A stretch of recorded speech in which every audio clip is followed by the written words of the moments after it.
The night is still. Somewhere beyond your window, the world continues.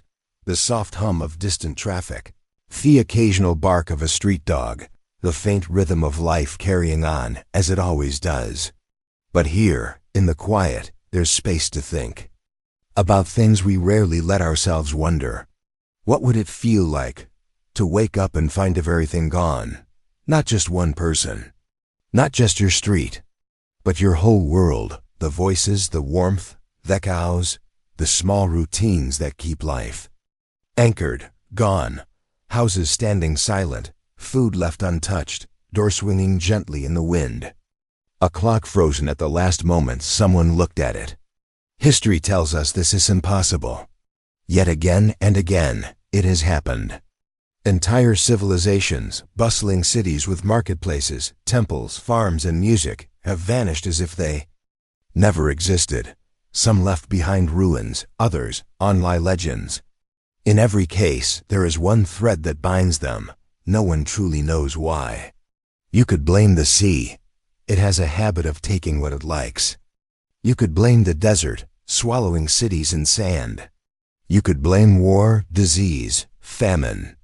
Yet these are comfortable answers, ones that let us sleep. But if you look closer, the details are not so neat. Meals still set on tables. Tools lying. Mid-use, ships docked but unmanned. Lives interrupted mid-sentence. Tonight, we will walk together through 28 such places, each a piece of the world that slipped away without warning. Some are wrapped in myth, others in cold archaeological fact. We'll move slowly, as one does when exploring a quiet museum after hours. You'll hear the echo of footsteps that are not ours, see shadows of people who left centuries ago, and feel the weight of questions that no historian has ever truly answered. This isn't a horror story, though some may feel chills. It is not. Quite history, though every word is built on it. It is a lullaby for the curious, a slow journey through stone and sand, wave and wind, searching for voices long gone. As we pass through each lost city, we'll let the silence speak. We'll notice the details that don't make sense, the contradictions, the last traces of ordinary life. And maybe, if we listen carefully enough, we might hear what really happened. Or at least imagine it, so settle in. The world outside will keep spinning while we step away from it. The candle is lit, the map is open, and the path ahead winds through 28 ghostly chapters. Our first stop lies beneath the waters of Greece, where streets still stand, doorways still open, and yet, no one has walked them for over 3,000 years. The waters off the coast of southern Laconia are unusually clear.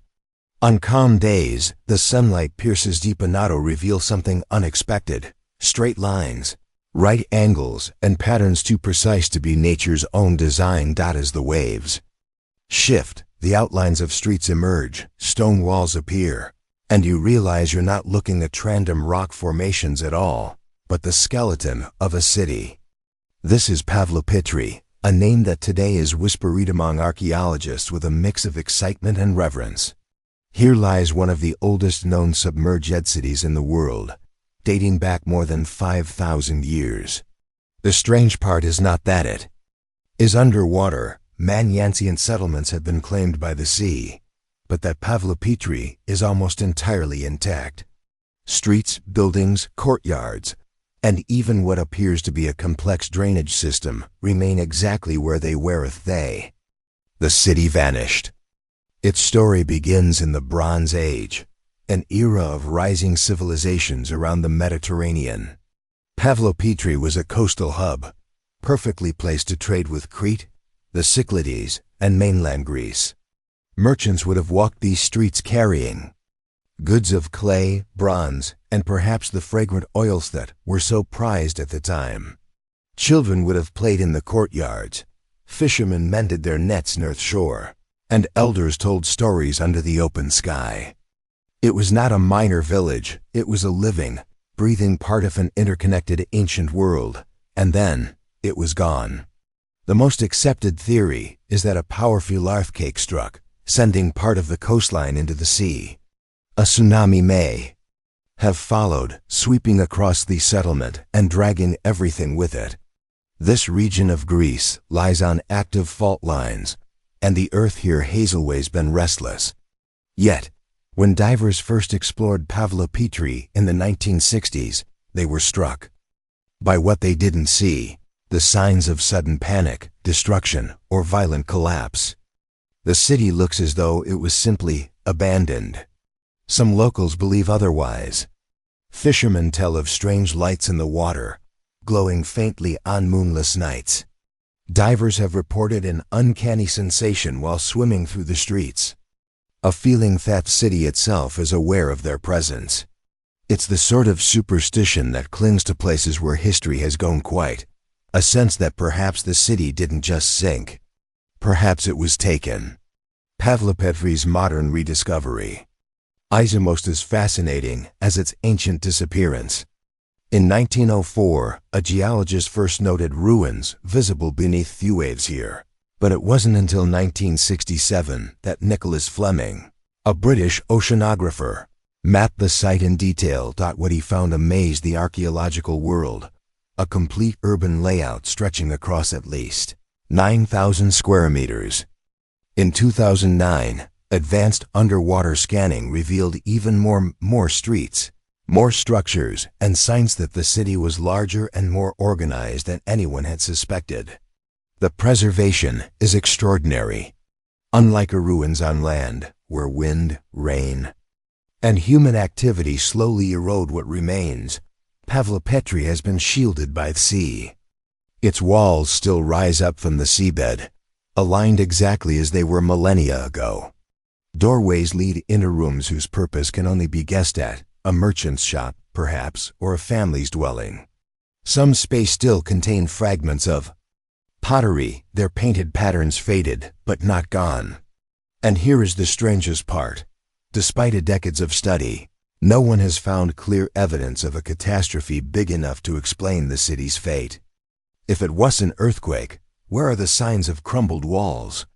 If it was a tsunami, why are so many structures still standing? This gap between the obvious, a city underwater, and the unexplained, how it got there, is what keeps Pavlopetri's story alive in the imagination. In bedtime quiet, you might imagine yourself walking its streets as they were. The scent of salt from the nearby harbor drifts through the air. A potter sits outside, shaping wet clay with steady hands. In the marketplace, traders speak in voices you don't understand, yet their gestures are familiar: a haggling over price, a friendly laugh. Then perhaps the ground shakes, or perhaps a soundless stillness descends. Whatever happens, happens quickly enough that history loses track of it, leaving only the shape of the city behind. Today, Pavlopetri is protected, not a tourist diving attraction, but an archaeologic site studied carefully to prevent damage. Marine archaeologists work slowly, documenting every wall, every shard. They use 3D imaging to recreate the city above water, allowing people to walk through it virtually. Yet the mystery at the heart of it remains untouched. And so Pavlopetri rests, suspended between two worlds, the living one above the waves and the silent one below. It has outlasted the empire of Mycenae, the rise and fall of Athens, the birth of Rome, and the turning of thousands of years. The sea keeps it whole, keeps it hidden, and keeps it secret. Perhaps someday, some small discovery will explain everything. Or perhaps that moment, when life here stopped and silence began, will remain forever just out of reach, like the glint of pottery you see beneath the shifting waves, always a few meters too far to touch. The Rub al-Khali, the empty quarter, is the largest sand desert in the world, an ocean of shifting dunes stretching across Saudi Arabia, Oman, the UAE, and Yemen. Its silence is absolute. The wind is the only sound, hissing softly over dunes that rise like waves frozen in time. For centuries, travelers have whispered of something hidden deep within this wasteland, the lost city of Uber. In old Arabian tales, Uber was a place off towering walls and great wealth, a trading hub where caravans from the frankincense route would gather before continuing toward the Mediterranean or India. The poets called it the city of 1,000 pillars, and its markets were said to overflow with spices, silks, and gold. But the same legends also spoke of arrogance, greed, and sin, of a people who forgot gratitude and invited the wrath of God. One night, they say, Uber disappeared. Not a stone, not a bone, not a single light remained. For generations, the story seemed like myth, passed down in the Arabian Nights style. Many explorers tried to find it. In the 1930s, Bertram Thomas, the first Westerner to cross the Rub al-Khali, heard stories from Bedouin tribesmen who spoke of a place swallowed by the desert. Later, the British explorer Wilfred Thesiger crossed these sands as well, collecting fragments of the legend but finding nothing but dunes upon dunes. The desert, it seemed, kept its secret well. Then came the 1990s and the eye in sky. Using RDAR satellite imaging, researchers from NASA and a team led by Sir Ranulph Fiennes noticed sediment outlines of ancient caravan routes hidden beneath the sand. These routes converged at a single point in Oman's Dhofar region. When ground teams investigated, they found ruins buried in a collapsed limestone cavern, a sinkhole over 300 feet deep. Stone walls jutted from the edges, and the remains of towers stood half buried in sand. Was this Uber? Many archaeologists thought so. The sinkhole, they reasoned, could have formed suddenly when groundwater eroded the limestone beneath the city. One night, the ground might have given way, swallowing streets, buildings, and people in an instant. In a desert where the wind quickly erases footprints, such a disaster could make a city vanish from memory within weeks. And yet, not everyone agrees with the pure religiological explanation. Bedouin elders tell a different story, one far older than the science. They say Uber didn't simply fall into a hole. It was erased. A divine punishment, a curse, a moment when God commanded the essence to rise and smother the city. Some even claim that on the hottest days, when the air itself ripples, you can see Uber's towers shimmering on the horizon. The vision lasts only seconds before dissolving into the wind, leaving you unsure whether you saw anything at all. The ruins in Oman do match much of the legend: massive stone blocks, defensive walls, and artifacts dating back thousands of years. Excavations revealed pottery, incense burners, and evidence of a bustling trade network tied to the lucrative frankincense industry. This aromatic resin, once worth more than gold, was the lifeblood of the city's wealth. Caravans would have passed through here in long lines of camels, their bells jingling as they brought the scent of distant markets. But the archaeology also suggests that Uber may not have been a single grand city. Rather, it could have been a fortress or caravanserait, the heart of a network of settlements. This interpretation doesn't diminish its importance, but adds to its complexity. Uber might have been more of an idea than a single location, a name given to the hub of a vast and profitable trade system. Still, the legend endures. And in the desert, legends are powerful things. The Rub al-Khali is not a forgiving place. It swallows roads, shifts landmarks, and makes compasses feel unreliable. Many who search for Uber speak of the strange psychological effect of the endless sand, the sense that you're being led in circles, that the dunes themselves are watching. Even today, adventurers attempt to reach the ruins. Though Thedrony is dangerous, the desert can change overnight. A track you followed in the morning can be gone by evening. And when the wind rises, visibility drops to nothing. Just the sound of sand against your clothes, the taste of dust in your mouth, and a feeling that somewhere out there, beneath your feet, something waits. Perhaps that is the real heart of Uber's mystery. It exists both as a place and as a ghost in the mind.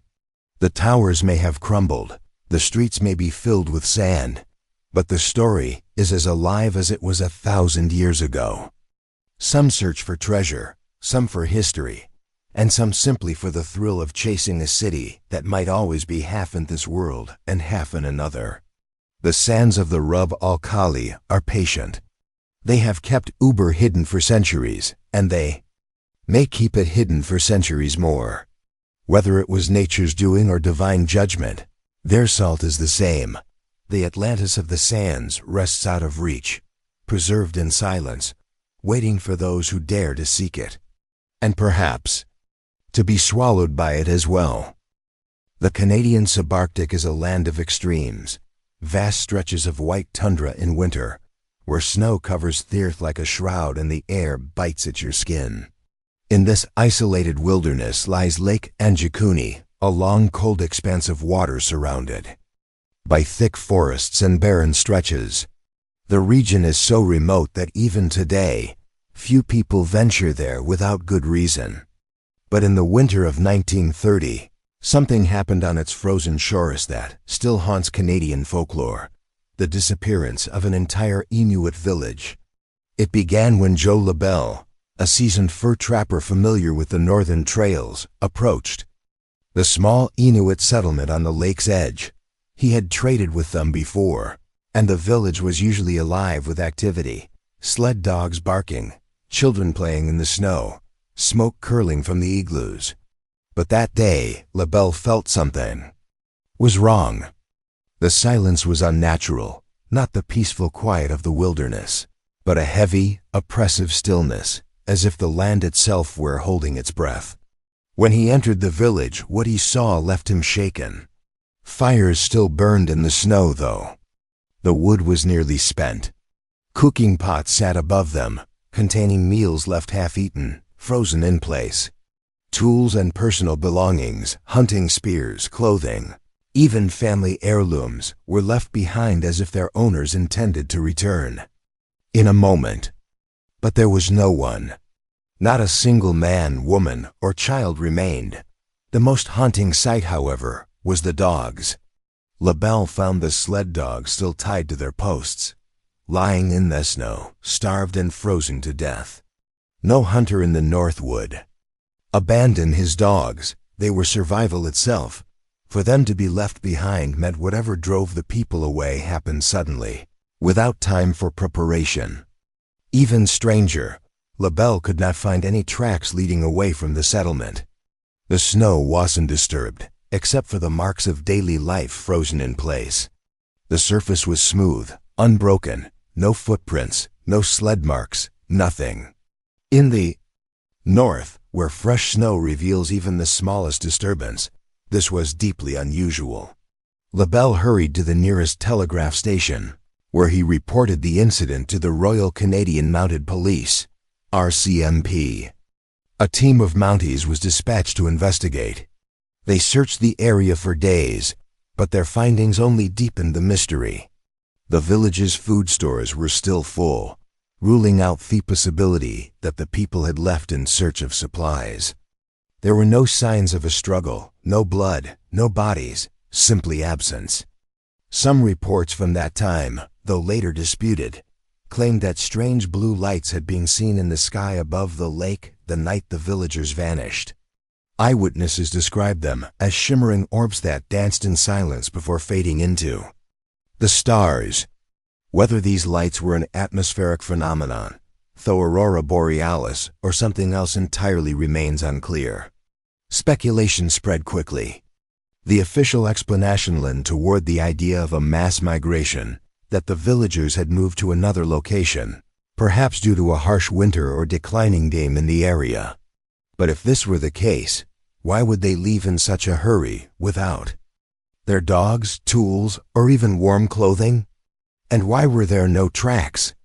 Other theories ventured into stranger territory.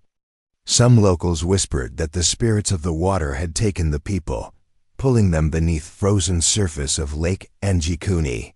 In Inuit folklore, there are tales of beings who live beneath lakes and seas, sometimes taking humans into their realm.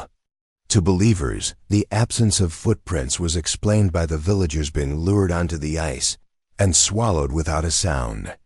And then there were those who spoke of alien abduction, a modern interpretation fueled by the reports of the blue lights.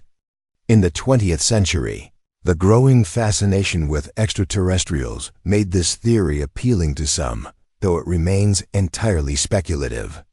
The idea that an entire community could be taken in a single night by something not of this world only added to the legend. Skeptics, however, have pointed out inconsistencies in the story. Some historians believe the incident was exaggerated or even fabricated, noting that official RCMP records from the time do not match the more sensational accounts. Yet the story persists, told and retold in books, magazines, and campfire conversations across Canada. Whether every detail is true or not, the mystery of Lake Anjikuni endures because it touches on something primal, the fear of vanishing without a trace. In the remote Arctic, survival depends on routine, preparation, and connection to the land. The idea that an entire community could disappear in a single night, leaving behind their fires, food, and animals, is as unsettling now as it was in 1930. Today, Lake Anjikuni remains a lonely place. The forests and frozen waters have reclaimed whatever stood there, and no permanent settled remains on its shores. Those who travel there speak of an eerie quiet, a silence that seems deeper than elsewhere in the north. Some say that on still nights, you can hear faint voices on the wind, or see flickers of blue light over the frozen lake, echoes of a night when an entire village walked away into nothingness. The truth of what happened may never be known, but as long as winter comes to the north and the aurora dances above the tundra, the legend of Lake Anjikuni will be told, a reminder that even in our mapped and measured world, there are still places where mystery waits just beyond the edge of the firelight. On the western shore of Scotland's Orkney Islands lies a windswept bay called Scale. The land here feels timeless. The sky is often heavy with clouds. The sea beats endlessly against the cliffs, and the wind moves with an almost living persistence, sweeping across the grass-covered dunes. For centuries, nothing unusual was thought to lie beneath those dunes. Until the winter of 1850. That year, a powerful storm battered Orkney for days. The wind roared, the waves pounded, and the rain drove almost horizontally. When the storm finale passed, the locals emerged to find that nature had peeled back part of the earth itself. Beneath the torn turf, stone walls and passages had been exposed, not the remains of some medieval farm, but something far older. The villagers had stumbled upon Skara Brae, a perfectly preserved Stone Age settlement. Archaeologists later determined it was over 5,000 years old, making it older than Stonehenge, older than the pyramids of Giza, older even than much of recorded history. The site consisted of 8 stone houses connected by covered passageways. The preservation was astonishing. Each dwelling contained stone-built beds, cupboards, and hearths. There were storage spaces, workshops, and even drainage systems. A level of domestic sophistication unexpected for such an ancient time. Everything was laid out as if the inhabitants had simply stepped outside and never returned. Yet, for all its completeness, there was something strange. Skara Brae was abandoned. Suddenly, and no one knows why. There were no signs of battle, no burned walls, no scattered weapons. The houses did not appear looted. Personal items remained: ornaments, carved stone balls, tools, pottery. It was as if the people had left in peace, but never came back. The Orkney Islands are not an easy place to live. The weather is fierce, the winters long, and the sea unpredictable. Some scholars believe Skara Brae's people might have left due to climate change, a shift to colder, harsher conditions that made survival difficult. Others suggest a massive storm could have forced an evacuation, the same sea that had once provided food now threatening to swallow the village whole. But there are other, stranger theories. In local legend, Skara Brae was sometimes called the home of the little people, supernatural beings who lived beneath the earth. Some islanders whispered that the village's sudden disappearance was the work of these beings, that the inhabitants were taken rather than leaving by choice. Folklore often has a way of filling the gaps left by history. Even the geography fuels speculation. Skara Brae sits slightly inland, but in the Stone Age it was closer to the water's edge. Rising seas and shifting sandscald have gradually threatened the settlement until a single catastrophic event, perhaps a violent storm surge, made it uninhabitable overnight. Archaeologists have found sand deposits inside the houses, suggesting flooding from the sea may indeed have played a role. Walking among the ruins today is an eerie experience. Fee houses with their built-in furniture feel strangely familiar, almost modern in their layout, a reminder that these were real homes for real families. The passageways between them are still sheltered by stone slabs, and you can almost imagine the footsteps of people moving from house to house, carrying baskets of shellfish or wrongfuls of peat for the fire. But it is the emptiness that lingers. There is no record of where the people went. They left no written language, no graveyard, no clear trail. The culture they belonged to faded into prehistory, and Skara Brae itself was swallowed by sand until the 19th century storm tore it open again. The wind at Skara Brae never truly stops.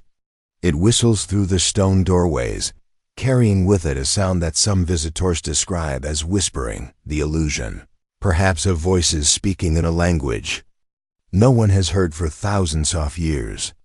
On stormy days when the sky turns slate gray and the waves crash against the distant shore, it is easy to imagine the final day here, the wind rising, the sea creeping higher, the community deciding, or being forced, to leave their stone homes forever. And so the mystery endures. Did they flee to another island? Did they perish at sea? Or did they, as one romantic theory puts it, simply walk into history, leaving their homes assolent monuments to a time before time? Today, Skara Brae is a UNESCO World Heritage Site, visited by thousands each year. Yet despite the research, the carbon dating, and the careful preservation, the central question remains unanswered. Why did they leave? Until that mystery is solved, if it ever is, Skara Brae will remain not just an archaeological wonder, but a haunting reminder that entire communities can vanish, leaving behind only their walls, their tools, and a whisper of lives once lived on the edge of the world. Deep in the steamy jungles of Cambodia, where the air is thick with the scent of earth and orchids, lies a tenacity unlike any other, Angkor. Its towers rise like lotus buds toward the sky, carved with endless lines of celestial dancers, mythical beasts and serene stone faces that seem to watch you from every angle. Once, this was not just a city, it was the beating heart of the Khmer Empire, home to hundreds of thousands of people, and one of the most sophisticated urban centers of the medieval world. Founded in the 9th century, Angkor grew over centuries into a sprawling metropolis covering nearly 400 square kilometers. It was a city of temples, palaces, reservoirs, and canals, an engineering marvel, fed by an intricate water management system that sustained agriculture and trade. At its height, the city supported a population larger than many European capitals of its time.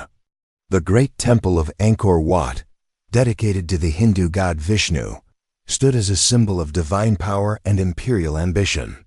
And yet, by the mid-15th century, Angkor was silent. Its streets were empty, its markets gone, its temples without worshippers. The jungle began its slow but steady work. Roots burrowed into cracks, strangler figs embraced the towers, and moss softened the edges of once sharp carvings. What had been the center of an empire was now a ghost city, reclaimed by nature. Historians have wrestled with the mystery for centuries. One explanation points to war in 1431. The rival Ayutthaya kingdom from what is now Thailand is believed to have attacked and occupied Angkor. But wars often leave ruins littered with debris and bones. Angkor, while abandoned, does not bear the scars of violent destruction. Another theory focuses on environmental change. Angkor depended on its vast network of canals and reservoirs, but studies of ancient sediments suggest that a series of prolonged droughts, followed by intense flooding, may have damaged this system beyond repair. Without the ability to feed its enormous population, the city's decline would have been swift. Then there is economics. By the 15th century, regional trade routes shifted toward coastal cities. Angkor, located inland, was cut off from the growing prosperity of maritime commerce. The Khmer elite may have moved their court to Phnom Penh to be closer to the Mekong River, leaving the vast stone city to fade into irrelevance. And yet, none of these explanations fully account for the speed of the abandonment. Archaeological evidence suggests the population may have dispersed in a matter of years, not centuries. That speed has led to stranger whispers that the gods of Angkor, displeased by human arrogance, withdrew their blessing and called their people away. That the smiling stone faces were once alive, and now they watch insolence over the city they could not save. Walking through Angkor today, the sense of absence is overwhelming. The jungle hums with life, cicadas buzz, monkeys leap across the temple walls, birds call from the treetops, but human voices are missing. In the courtyards where once incense smoke curled into the air and worshippers knelt before golden statues, there's only stillness. You can almost hear the echo of drums from long ago, fading into the rustle of palm fronds. At dawn, the stone of Angkor glows gold in the first light. The towers of Angkor Wat reflect in the surrounding moat, perfect and unbroken, as if the city were still alive. But step inside, and you'll find corridors lined with headless statues, galleries where bas-reliefs have been worn smooth by centuries off rain, and doorways where tree roots twist like frozen serpents. The city feels both eternal and forgotten. Perhaps this duality is part of its mystery. Angkor did not collapse in fire and blood. It simply emptied, leaving its stonesto keep their secrets. And those secrets, preserved in the embrace of the jungle, are still not fully understood. Modern archaeologists, armed with laser mapping technology, have discovered that Angkor was far larger than anyone imagined, its suburbs stretching for miles, connected by roads and canals now buried under forest. This has only deepened the puzzle. How could such a vast and complex system simply be abandoned? For the Cambodian people, Angkor is more than a ruin. It is a national symbol, appearing on the country's flag and in its identity. And yet, even as it draws millions of visitors, it remains a reminder that even the greatest cities can fall silent, and that nature will reclaim what humans leave behind. Theories will continue, evidence will be examined, but perhaps the truest explanation lies somewhere between history and myth. Maybe Angkor's fall was a perfect storm: war, drought, shifting trade, and political change, all converging at once. Or maybe, as legends say, the gods reclaimed their city in silence, leaving the stone faces behind to watch over what once was. And so Angkor remains, not ruined in the way of burned castles or shattered fortresses, but suspended in time. A masterpiece without its people, a temple without worshippers, an empire's heart that still beats only in imagination. In the heart of the Aegean Sea lies Santorini, a crescent-shaped fragment of land curving protectively around a vast, water-filled caldera. To modern visitors, it is a paradise of whitewashed houses, blue-domed churches, and sunsets that drench the sea in molten gold. Yet beneath this postcard beauty rests a violent memory. A day over 3,600 years ago when the island, then known as Thera, was torn apart in one of the most powerful volcanisceptions in human history. Around 1600 BCE, Thera was not a broken ring of land, but a single volcanic island thriving as a Minoan outpost. Its jewel was the city of Akrotiri, a place of bustling trade and refined artistry. The streets were narrow yet orderly, lined with multi-story houses whose walls were covered in frescoes, young women gathering saffron in golden fields, dolphins leaping through sunlit waters, athletes vaulting over therons of charging bulls. Pottery from distant shores filled storerooms, and the scent of spices likely drifted from kitchens into open courtyards, where voices from across the Aegean mingled in the warm air. Life here seemed secure, prosperous, and full of promise. But the earth beneath them was restless. The first signs of danger may have been subtle, tremors in the night, springs running dry, or new ones bubbling with strange heat. Animals might have grown skittish, their instincts warning them of a danger invisible to human eyes. Perhaps the sky took on a faint haze of volcanic dust, the air tasting faintly of sulfur.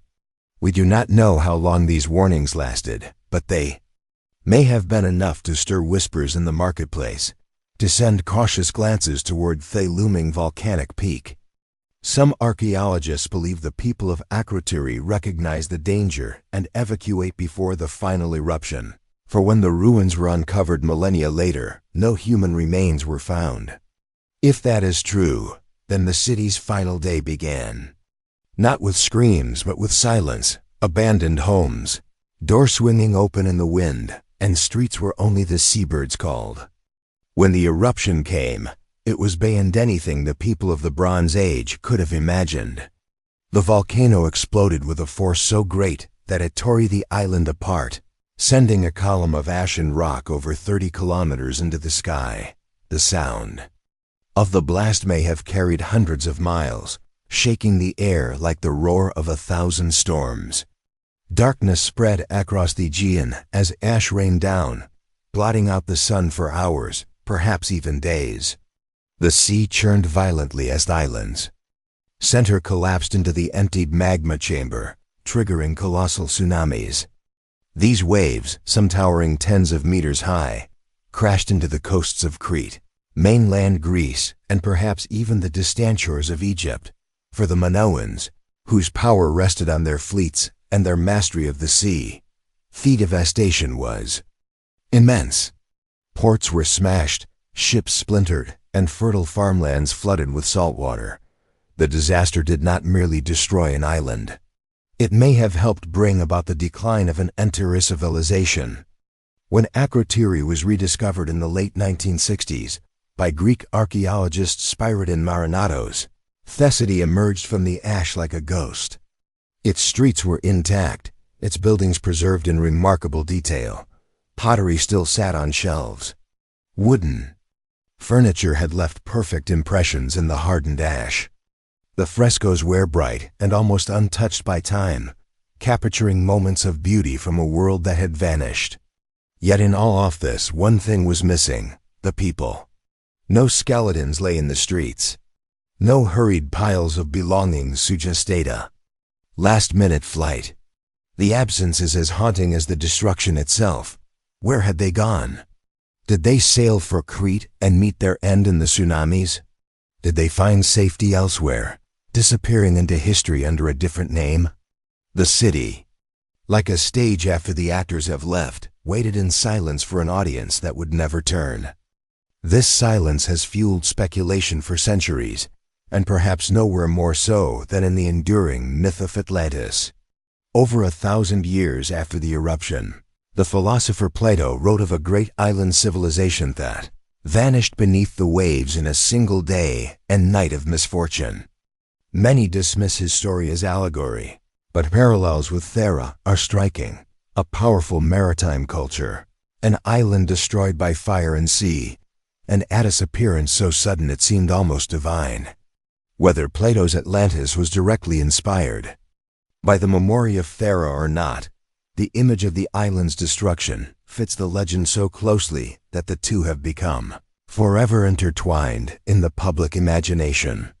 Today, standing on the rim of Santorini's caldera, you can see the legacy of that ancient disaster written into the landscape. The cliffs reveal layers of red, black, and white stone, the geological scars of the eruption. Tour boats circle the dark, barren volcanic islets at the caldera's heart, where steam vents whisper of the power still sleeping beneath the surface. In the archaeological site of Akrotiri, visitors walk sheltered paths above the ancient streets, gazing into the rooms where artisans once painted, merchants once bargained, and families once lived. The air is still and heavy, and the echo of footsteps is the only sound. It is easy to imagine that the inhabitants have merely stepped away, that they might return at any moment to claim their city. The true fate of Akrotiri's people remains unknown. Perhaps they sailed away with time to spare, scattering to ports across the Aegean. Perhaps their exodus was not prompted solely by volcanic rumblings, but also by political strife, prophecy, or even the slow decline of the trade networks on which their wealth depended. Or perhaps they never truly vanished at all, but carried their skills, their art, and their stories to their lands, leaving behind only an empty shell for the earth to reclaim. Whatever the truth, the eruption of Theras aped the ancient world. It was not just an island that perished that day, but a way of life, a web of connections, traditions, and ambitions that could never be rebuilt in the same form. In the end, Thera is more than a chapter in geological history. It is a haunting reminder of how fragile civilizations can be when faced with power of the natural world. It is the tale of an island torn apart in hours, of a city preserved yet eerily deserted, and of a disaster so immense that it may have inspired one of humanity's most enduring legends. Beneath the calm blue waters of the Aegean, the earth still breathes as it did 3,600 years ago. And perhaps one day, when the sky darkens again and the horizon turns to ash, the sea will tell the story of Thera once more. In the summer of 1587, the salty winds off the coast of present-day North Carolina carried the scent of new beginnings. Over 100 men, women, and children stepped onto the sandy shores of Roanoke Island, their eyes filled with both excitement and uncertainty. They were English settlers, led by Governor John White, sent to carve out a new life in the Americas. The island lay nestled between the Atlantic Ocean and the mainland, a place of pine forests, brackish marshes, and teeming waterways. For these colonists, Roanoke was not simply a patch of land, it was the promise of survival, fortune, and the expansion of England's influence in the New World. The settlement took shape with simple wooden houses, fortified palisades, and small gardens tilled by helpful hands. Every sound, the creak of wagon wheels, the thud of hammers, the laughter of children, was a small declaration that England had arrived. Yet the colony was fragile from the very beginning. Supplies were limited, and relations with nearby native tribes were tense. The settlers had hoped for a friendly alliance, but misunderstandings, resource competition, and memories of earlier hostile encounters made trust difficult. Despite the challenges, the people of Roanoke pressed forward, building their homes and mapping the unfamiliar coastline. They must have believed that with enough patience and determination, they could thrive. But reality was closing in. Food stores dwindled. The weather turned against them. The settlers were strangers in a land they did not yet understand. In August of that year, Governor White made a difficult decision. He would return to England to gather more supplies and reinforcements, leaving behind his family, including his daughter and newborn granddaughter, Virginia Dare, the first English child born in the Americas. White assured them he would return swiftly, but history would not be kind to his promise. When White reached England, he found a nation gripped by fear of Spanish invasion. The Armada was assembling, and every available ship was seized for the defense of the realm. Months turned into years. The ocean that had brought White across so quickly now became an impassable barrier, the colony's cries for help swallowed by distance and war. When at last, in 1590, White managed to secure passage back to Roanoke, 3 long years had passed. As his ship approached Iceland, he must have strained to see the smoke of cooking fires or the movement of people on the shore. But what he found was silence. The settlement was eerily empty. Houses stood weathered and abandoned. Gardens were overgrown. Tools lay where they had last been used. The air was thick with the stillness of absence, as if colony had been swallowed whole. There were no bodies, no signs of struggle, no hastily dug graves. Only one clue remained. On a wooden post at the edge of the settlement, a single word had been carved in clear capital letters, Croatoan. On a nearby tree, 3 letters, CRO, had been etched. White recognized Theward immediately. Croatoan was the name of a nearby island, today known as Hatteras Island, and the home of a native tribe that had sometimes shown friendship toward the English. It was possible, he reasoned, that the settlers had moved there to find food and shelter. But a violent storm was approaching, and White's ship's captain, fearing for his vessel, refused to let him search further. The ship was forced to leave, carrying the mystery of Roanoke back to England, a mystery that has endured for over 4 centuries. Since that day, countless theories have been offered to explain the disappearance. Some believe the settlers did indeed relocatato Croatoan Island, integrating into the local tribe and vanishing into their culture. Others suggest they moved inland, joining other native communities and losing their English identity over generations. Archaeological evidence has hinted at English tools and artifacts found far from Roanoke, supporting the idea of assimilation. Another theory points to disease. European illnesses could have devastated the small colony before they ever reached safety. Still others whisper of starvation, violent conflict, or storms that swept the settlement away. And then there are the darker, stranger explanations. Stories circulate of vengeful spirits, curses, and omens that taunted the island long before the English arrived. Some say the settlers angered ancient powers tied to the land, disappearing as a result of their transgression. Others speak of strange lights in the sky, of unending storms, and of shadows in the forest that watched silently from the trees. While historians tend to dismiss such tales, the eerie isolation of Roanoke makes it easy to imagine that something unseen lingered there, and perhaps still does. Even in daylight, the forests of Roanoke have a quiet that seems deeper than normal, a stillness that can feel like it's listening. At night, the wind moves through the pines with a voice that sounds almost human, and the creak off the branches can feel like an echo of the colony's last moments. Standing in the clearing where the settlement stood, it is impossible not to feel the weight of its absence. The people of Roanoke are not simply forgotten, they are missing, their fate untold, their story incomplete. In the centuries since, Roanoke has become more than a historical footnote. It is a symbol, a reminder that not all mysteries are meant to be solved, and that the line between history and legend is sometimes as thin as the carving on a weathered post. Writers, poets, and historians have returned to the story again and again, each adding their own interpretation, but the truth remains elusive. We have records of their arrival, we have the trace of their presence, and we have the single word they left behind.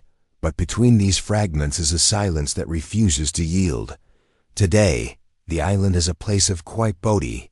Sunlight filters through the trees, and the tides roll gently against the shore. Visitors walk the same paths the colonists once did, aware that beneath the ground they tread lie the footprints of a vanished community. The mystery of Roanoke endures because it is incomplete, a story with a beginning and a middle, but no clear end. It invites us to wonder, to speculate, and to imagine the many paths those missing men, women, and children might have taken. Somewhere, perhaps in the unmarked pages of history or buried in the soil of the Outer Banks, the truth waits. But until it is found, Roanoke will remain the colony that spelled its fate in a single word, and then stepped into the shadows, leaving the rest for us to guess. In the winter of 1900, the sea around the Outer Hebrides was a restless, living thing, a vast gray expanse that shifted from calm glass to heaving fury in the blink of an eye. The Flannan Isles, a small cluster of rocky outcrops off Scotland's northwest coast, rose like jagged teeth from the Atlantic. Few dared live there. Icelands were wind-scoured, treeless, and inhospitable, home only to seabirds, and the lighthouse built to warn passing ships of the hidden dangers beneath the waves. That lighthouse, perched high on Eilin Moor, Thelargest of the Flannans, was manned by 3 keepers whose job was as lonely as it was vital. They worked in shifts, tending the light that cut through the dark like a blade, guiding sailors through one of the most treacherous stretches of water in the world. The keepers, James Ducat, Thomas Marshall, and Donald MacArthur, were accustomed to isolation. They lived by routine, trimming the wicks, polishing the lantern, recording the weather, and keeping watch for ships. The work was hard, the winds relentless, and the sea's roar never ceased. But they endured, bound by duty and the quiet camaraderie of men who shared both hardship and responsibility. December had been stormy that year, the kind of weather that turned the sea into a wall of white and kept ships far from shore. Still, the lighthouse stood firm, its beam sweeping across the night. Then came silence. On December 15th, the light did not shine. Out at sea, captains took note. The lighthouse was dark, unthinkable insect, dangerous waters. But the storms were fierce, and no ship could approach. It was not until December 26th that the supply vessel Hesperus finally made the crossing from the mainland, bringing relief provisions and the lighthouse's 4th keeper, who had been on shore leave. As the Hesperus drew close, the crew scanned. The cliffer signs of movement, there were none. The docking station lay eerily empty. The captain blew the ship's whistle. No answer came. A landing party went ashore, climbing the steep, slippery steps up to the lighthouse. The heavy door was locked from the inside. When they forced it open, they found an unsettling scene. Inside, 2 sets of oilskins, the heavy waterproof coats. The keepers wore in foul weather, hung neatly on their pegs. The 3rd was missing. The kitchen table held a simple meal: bread, cheese, and salted meat. It had been partly eaten, but now lay untouched, as if its owners had risen in the middle of their dinner and never returned. A chair was overturned, but the rest of the room was in perfect order. There was no sign of struggle, no scattered belongings, no broken glass. The lighthouse logbook ended abruptly, its final entries noting severe storms and high seas. Outside, the search party found more clues, but no answers. The landing platform and crane at Fewest Landing were damaged, ropes frayed, and a supply box shattered.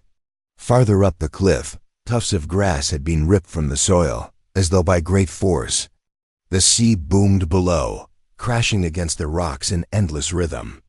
But the 3 keepers were gone, swallowed by the air, the land, or the water. In the weeks that followed, theories sprang up. The most practical explanation was that one keeper had gone outside to check damage after a storm, been caught by a sudden rogue wave, and swept into the sea. The other 2, in attempting to rescue him, had met the same fate. But this did not explain why 2 sets of oilskins remained indoors, why all 3 had left together despite strict rules against abandoning the light unattended, or why the meal had been left mid-bite. Other theories were darker. Some suggested a fight, a sudden burst of violence between the men, followed by tragedy. Others spoke of madness, isolation eroding the mind until 1 or more keepers acted irrationally. But there were no bloodstains, no broken tools, no signs of a struggle. Some locals, steeped in maritime lore, whispered of the blue men of the Minch, supernatural beings said to appear before storms, luring sailors and fishermen to their doom. In this telling, the keepers had been claimed by a spirit of the sea, taken in payment for some unseen debt. The more superstitious sailors avoided the Flannan waters entirely after dark, claiming the beam of the lighthouse sometimes flickered in ways no human hand could cause, as if Theobson keepers still tended it from beyond. Fishermen told of voices, carried on the wind, calling their names in Gaelic tongue, urging them toward the cliffs. The rational dismissed such stories as fancy, but the mystery off that locked lighthouse door remained. Over time, the disappearance became part of local folklore. Songs were written about the lost keepers, their names intoned like a lament. The Flannan Isles, once just another lonely post, became a place of haunting, not in the sense of ghosts walking the corridors, but in the way the unanswered question hangs in the air, heavy as the sea mist. Even the lighthouse itself seemed to carry their absence. When new keepers took over, they reported an unease, as though 3 unseen men still moved in their rooms, their boots echoing softly on the stone floors. Today, the lighthouse is automated. No one lives there now. The beam still sweeps across the waves, but it does so without human touch. The rooms where Duckett, Marshall, and MacArthur ate, slept, and vanished stand silent. The oilskins long gone, the table bare. Tourists rarely visit, the seas are rough, and the landing treacherous. Those who do make the journey often say they feel watched, as though the eyes of the missing men still linger in the salt-laden air. The Atlantic has claimed countless lives, but it rarely leaves no trace. Here, on the Flannan Isles, the sea gave back nothing, no bodies, no debris, not even a scrap of clothing. Whatever happened in December 1900 remains locked in that moment, somewhere between the last bite of bread and the final note in the logbook. The wind still howls through the cliffs, the gulls still wheel overhead, and the waves still crash far below. And somewhere in the endless rhythm of the sea, the truth off the lighthouse without keepers is still being whispered, just beyond the range of human hearing. In the arid lands of the American Southwest, where the earth burns red beneath the desert sun and the sky stretches endlessly overhead, there are cities carved into stone. High on sheer cliffs, tucked beneath overhanging ledges, they cling like the nests of swallows, silent, unmoving, yet somehow watchful. These were once the homes of the ancestral Pueblones, a people whom later generations would call the Anasazi. For centuries they thrived here, turning canyons into fortresses and barren mesas into farmlands. They built with precision, stackings in stone, blocks into multi-story dwellings, shaping kivas, ceremonial chambers, sunk into the ground, and leaving behind pottery as delicate as the desert's own windblown sand. They lived in balance with a harsh and unforgiving world. The cliffs were both home and defense, guarding them from enemies and the desert sexterms. They cultivated corn, beans, and squash in the thin, dry soil, channeling precious rainwater into carefully dug irrigation systems. They hunted game along the mesa tops, traded turquoise and pottery for goods from distant lands, and painted the walls of their homes with symbols whose meanings have been lost to time. To live here required not only skill but deep knowledge of the land, when to plant, when to store, when to wait for rain that might never come. And yet, sometime in the late 13th century, they vanished. The great cliff caducities, Chaco Canyon, Mesa Verde, and dozens more, were abandoned. Tools lay where they had been set down. Pottery remained in storerooms. Doorways opened onto empty rooms that would never again feel the smoke of cooking fires. No invading army is recorded, no great disaster remembered. The people were simply gone. The wind took their voices, the dust covered their footsteps, and the canyons fell silent. Archaeologists have long debated the cause. Drought is the most common explanation. Tree ring studies show a period of severe, prolonged dryness in the late 1200s, enough to break even the most carefully managed agricultural schemes. Without water, crops withered, and hunger would have driven families to seek better land. Others point to conflict. The period saw the construction of more defensive sites, suggesting tension between communities, perhaps warfare, raids, or political unrest forced people to scatter. Yet, not all theories are rooted in the physical world. Among the petroglyphs they left behind are strange, spiraling shapes and figures with elongated limbs, painted in ways unlike their more everyday art. Some researchers see these as representations of spiritual journeys or celestial events, star alignments, comets, eclipses. Others, more speculative still, have suggested they mark portals, gateways between worlds. The Hopi and Zuni, descendants of the ancestral Pueblones, speaking their traditions of migrations guided by spiritual forces, of people leaving one world behind to enter another. Could the disappearance have been a planned exodus, not into another land, but into a different way of being entirely? Standing in these places today, it is easy to believe in the possibility of such mysteries. The cliff dwellings seem impossibly well placed, their windows and doorways perfectly framing the horizon or the rising sun at certain times of year. Kivas, with their sapapus, small holes in the floor said to represent the passage from the underworld, suggest a culture deeply rooted in cycles of death and rebirth, departure and return, whether by drought, conflict, or spiritual calling. The ancestral Pueblones left behind not just homes, but an entire worldview carved into stone. Nature has moved in where people once lived. Ravens nest in the high walls, lizards dart across sandstone steps, and the wind moves through empty rooms like a restless spirit.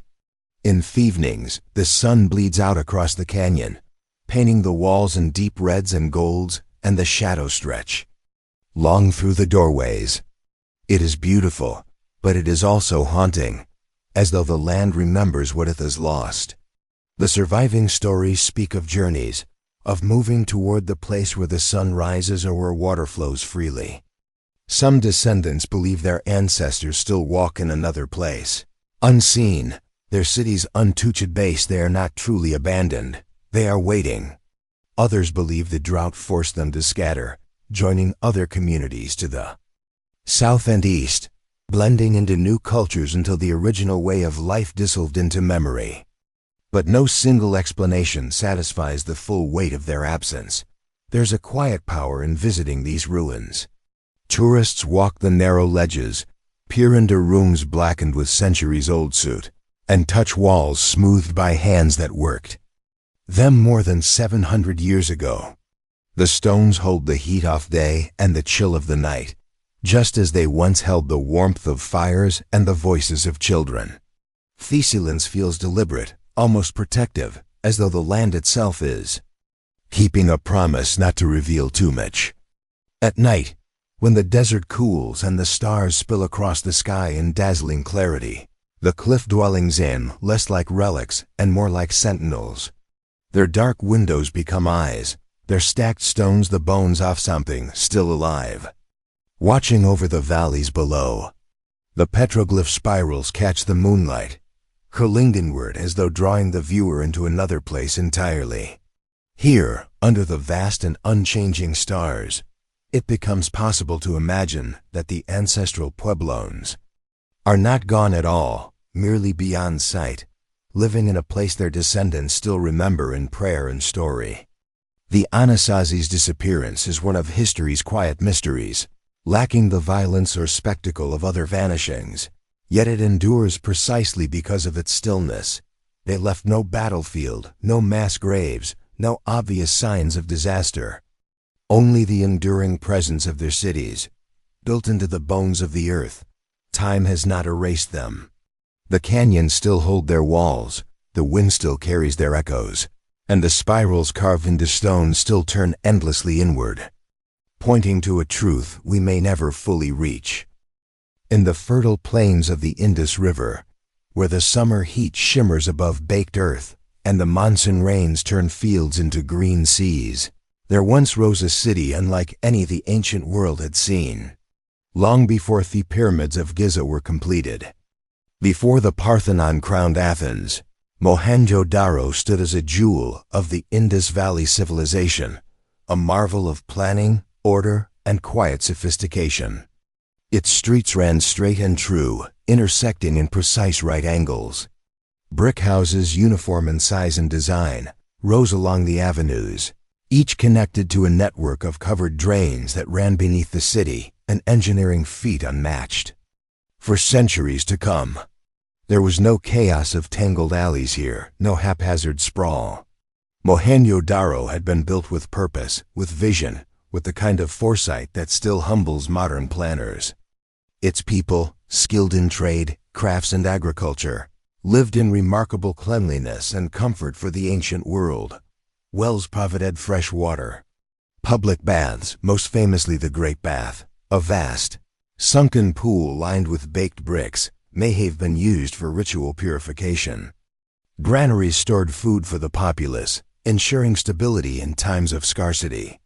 In the bustling market areas, traders sold beads, pottery, textiles, and copper tools. Goods flowed in and out along the Indus and its tributaries, reaching lands far to the west and east.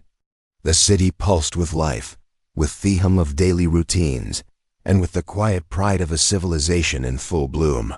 And then, it stopped. Around 1900 BCE, Mohenjo-Daro was abandoned. There are no clear signs of war, no scorched buildings, no smashed walls, no mass graves of soldiers. The city did not seem to fall in battle, nor is there undeniable evidence of a mine. The granaries still stood, their storage rooms empty but intact. Instead, the end feels sudden. A place often of thousands fell silent, and its people disappeared from the historical record. The streets, once filled with footsteps of merchants, farmers, and children, lay still under the scorching sun. The drains stopped flowing, the great bath's waters dried, and the wind began its long work of carrying dust into every open doorway. Theories abound. Some archaeologists suggest that shifting rivers, the very lifeblood of the city, changed course, leaving the fields dry and forcing the population to seek new lands. Others point to climate change, a gradual weakening of the monsoon rains that slowly turned fertile plains into parched earth. Disease, too, has been suggested, perhaps a sudden plague that swept through the crowded city. In the early 20th century, a controversial theory proposed that Mohenjo-Daro was destroyed by a cataclysm, some even claiming evidence of extreme heat in certain areas of the ruins, leading fringe theorists to imagine an ancient explosion. Thus claims remain widely debated, more speculation than proof, yet they persist in the whispers of those drawn to Thessaly's mystery. What makes Mohenjo-Daro's silence so unsettling is its cleanliness. Excavators found streets and buildings almost unnervingly tidy, as though the inhabitants had simply set down their tools, stepped out into the sunlight, and kept walking until they vanished into history. Pots were left unbroken, weights and measures lay neatly stored, and no layer of destruction marked the city's final days. The absence of chaos feels deliberate, as if the city was not destroyed but rather emptied. Today, the ruins sit beneath the searing sin sun, the-baked brick walls casting long shadows across streets that have not echoed with human voices for 4,000 years. The once ordered grid now lies beneath layers of dust and time, its perfect geometry softened by erosion. Standing there, among the crumbling walls, it is almost possible to hear the faint splash of water in the Great Bath, or the murmur of traders bargaining in the marketplace. But the sounds are only imagination, stirred by Thuand that moves through Mohenjo-Daro's silent streets like a patient storyteller guarding an unfinished tale. The Indus Valley civilization itself faded around the same time. Its cities scattered across what is now Pakistan and northwest India, succumbing to whatever forces ended Mohenjo-Daro's life. Yet no single cause fits neatly. If thoroughfares shifted, why is there no record, even an oral tradition, of survivors migrating en masse? If climate change was to blame, why did it seem to erase not just the city, but the cultural continuity of one of the ancient world's great civilizations? And if it was plague, why no mass graves, no hasty burials? The questions remain suspended in the hot, shimmering air above the site. Visitors often describe a strange stillness that hangs over Mohenjo-Daro. Unlike ruins swallowed by jungle or buried beneath sand, this city lies open to the sun, its bones exposed yet unyielding. There are no monumental statues here, no towering temples proclaiming the power of kings or gods, only the quiet dignity of uniform brickwork, built for the people, not for the ego of rulers. The absence of ostentatious monuments makes the silence even more intimate. It feels as if the city belongs not to history's grand spectacles, but to the lives of ordinary people whose daily rhythms simply stopped. The mystery of Mohenjo-Daro has never ceased to capture the imagination of historians, travelers, and dreamers alike. Some envision the inhabitants walking away as part of a great migration, their footsteps fading into the horizon. Others imagine a disaster so swift, it left no time for chaos, only the eerie order of an interrupted day.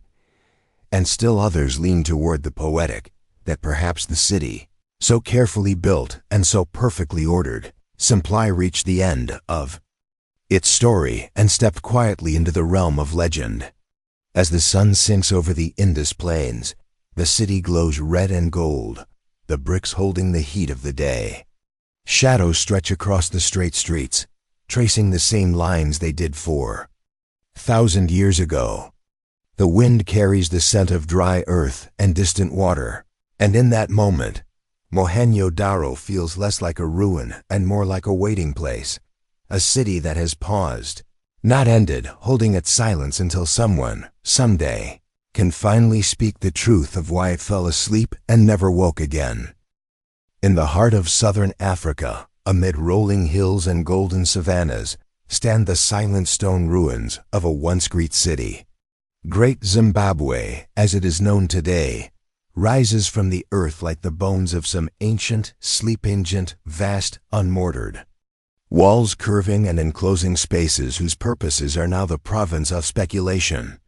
Long before European explorers laid eyes upon it, this city was the center of a powerful kingdom, a place where gold, ivory, and other treasures flowed through markets alive with merchants, artisans, and travelers. Between the 11th and 15th centuries, it thrived as a key link in the trade network, connecting the African interior to the Swahili coast, and, through that, to Arabia, India, and even China.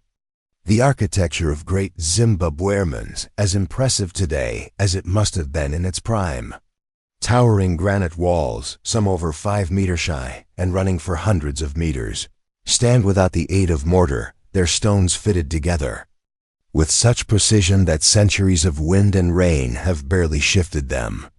The most famous of these is the Great Enclosure, an immense, elliptical wall that curves gracefully around a series of smaller structures. Within it stands the enigmatic conical tower, a solid granite edifice whose purpose is still debated. Some believe it was symbolic of royal power. Others suggest it stored grain or represented a sacred icon. Whatever its meaning, its very presence speaks to a society capable of great engineering skill, artistic sensibility, and a deep connection to its traditions. At its peak, Great Zimbabwe is thought to have been home to tens of thousands of people. Archaeologists have found evidence of workshops producing fine pottery and soapstone carvings, as well as stray goods from distant lands, Persian ceramics, Chinese porcelain, and glass beads from the Middle East. Gold mined in the surrounding hills likely passed through here on its journey to faraway markets. This was not an isolated city, but a vibrant node in a global web of commerce and culture. The rulers of Great Zimbabwe commanded wealth and influence, and the city's stone walls were as much a declaration of prestige as they were a defense. And yet, in the 15th century, the city was abandoned. Why the people left remains one of Afrique's most enduring mysteries.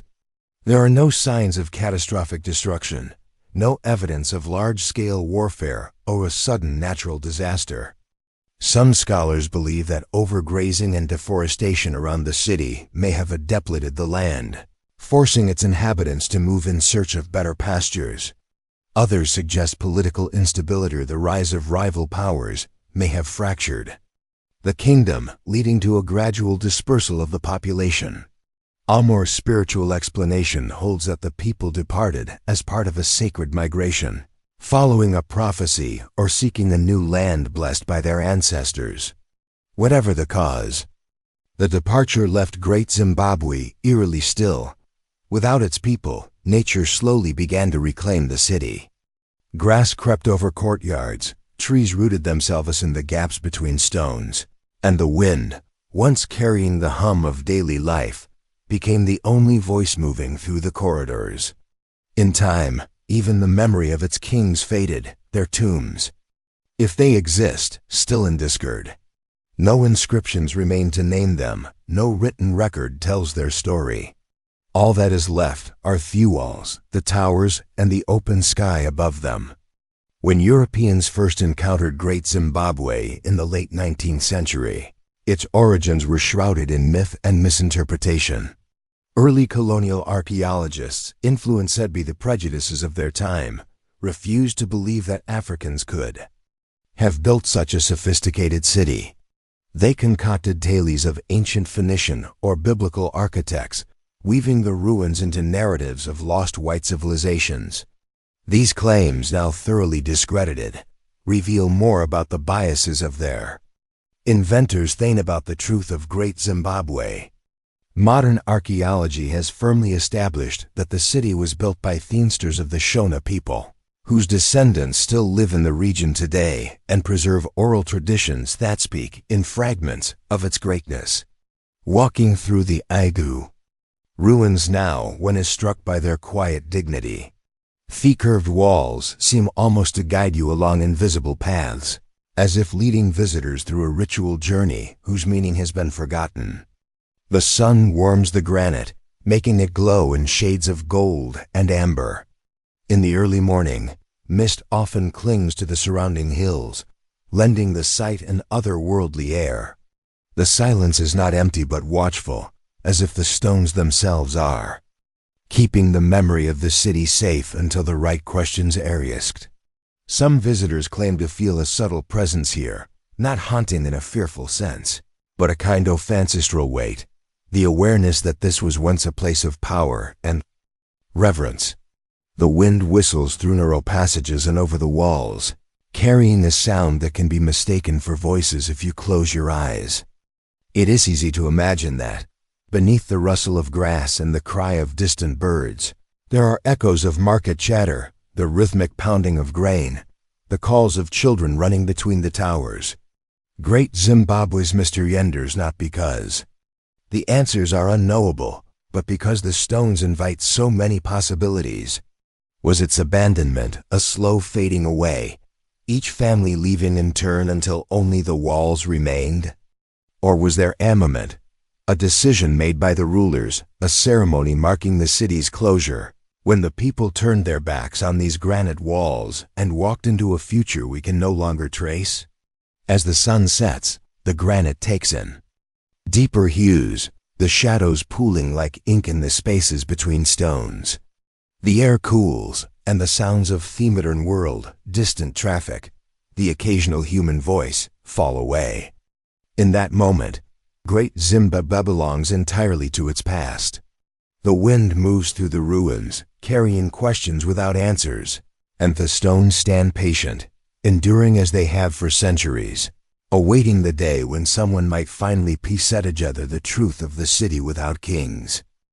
In the flat floodplains near present-day St. Louis, Missouri, a series of grassy rises breaks the horizon, their shapes too deliberate to be the work of nature.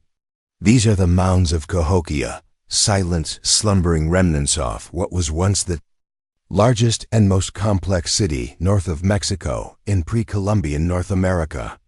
1,000 years ago, this place was alive with activity, the air filled with the scent of cooking fires, the sound of drums, and the steady rhythm of labor as thousands of hands shaped earth into monumental forms.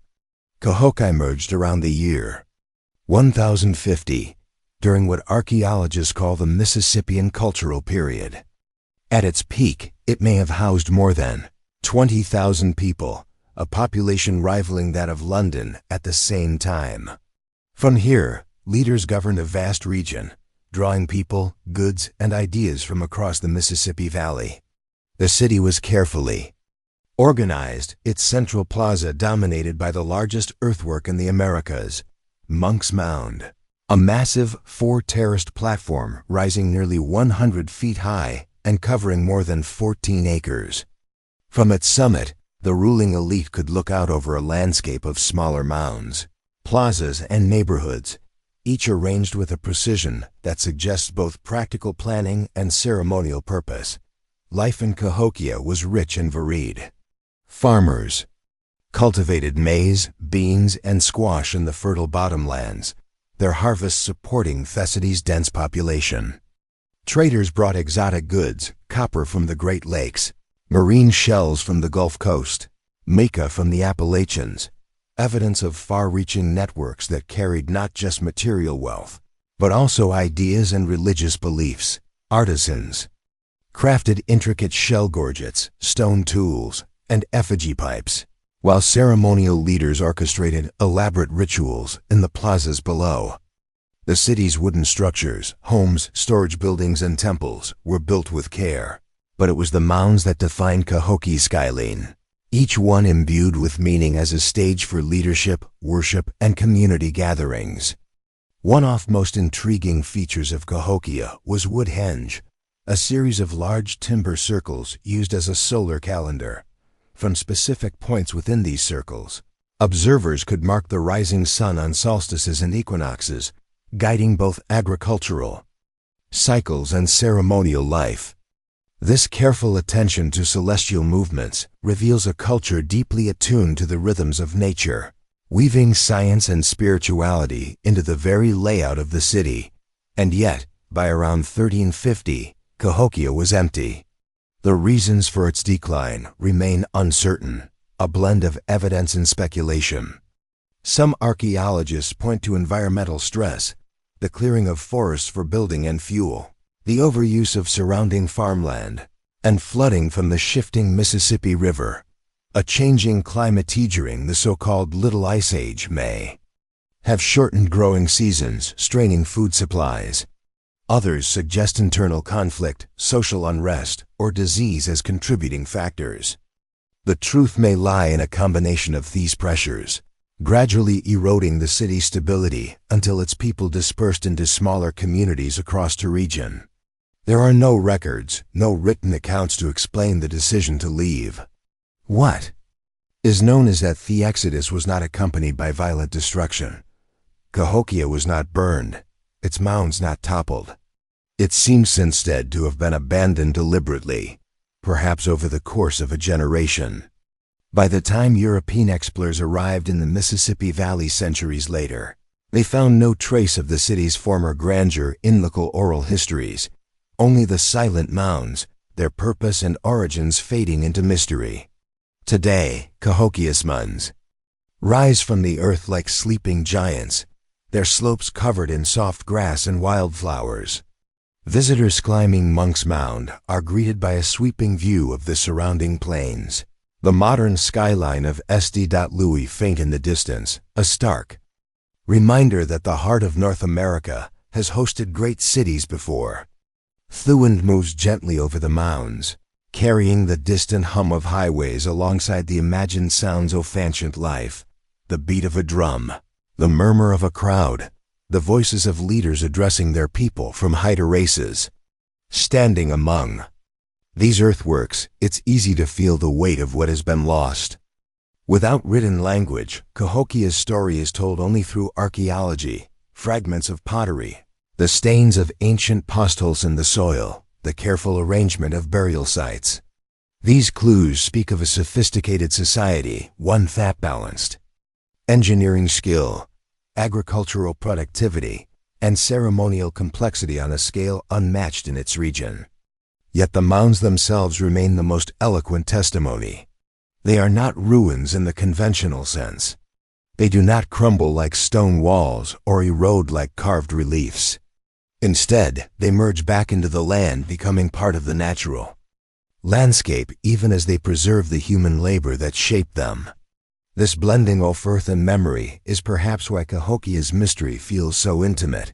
It is not a relic apart from nature, but a transformation of it, one that still shapes the horizon a millennium later. At sunset, the mounds cast long shadows across the grass, the light catching the gentle curves of their slopes. In those moments, the boundary between past and present feels thin, as though the city might stir from its long sleep. But night always comes, and the mounds remain quiet, holding their secrets beneath layers of soil. Cahokia endures, not as a bustling city, but as a reminder that even the greatest human achievements can fade, leaving behind only shapes in the earth and unanswered questions. 1,000 years ago, when much of the world still clung to coastlines and known horizons, a band of Norse explorers set their sails toward an ocean that seemed endless. They came from Greenland, which itself was a distant outpost of Iceland, which, in turn, was a far cry from their Scandinavian homelands.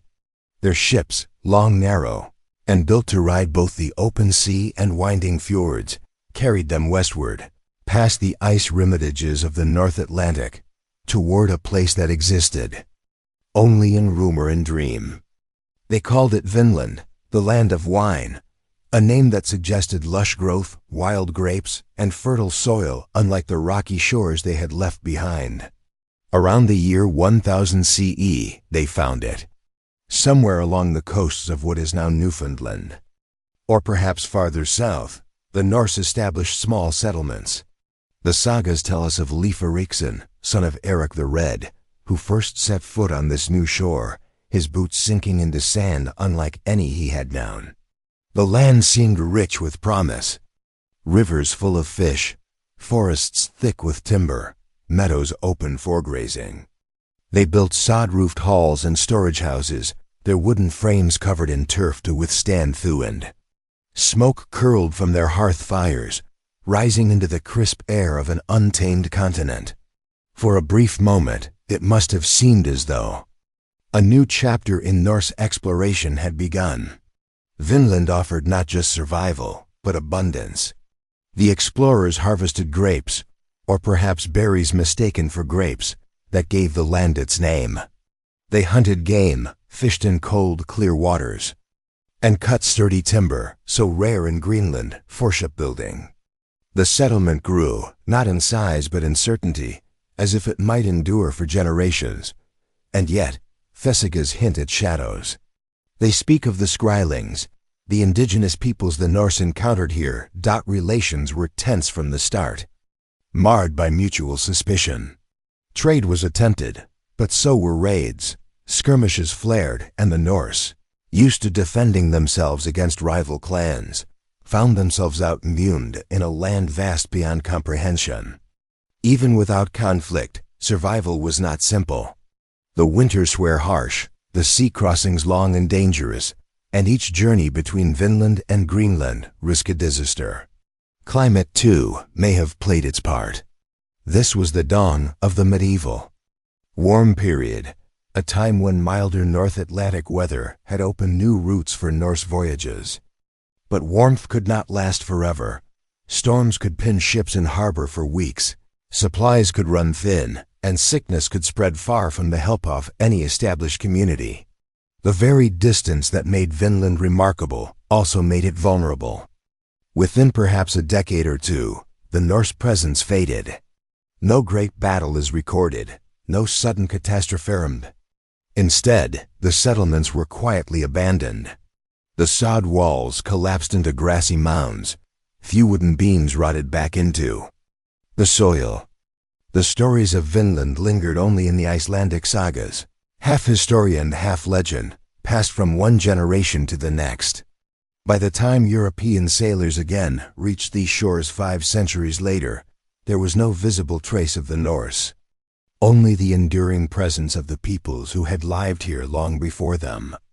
Today, archaeology offers hints of Vinland's reality. At Lonsö Meadows in Newfoundland, the remains of Norse-style buildings, iron nails, and worked wood confirm that they were here. The site is small, more an outpost than a city, suggesting Vinland may have been more a seasonal base than a permanent colony. Still, the fact that Norse ships crossed the Atlantic half a millennium before Columbus speaks to their skill, their daring, and their relentless curiosity.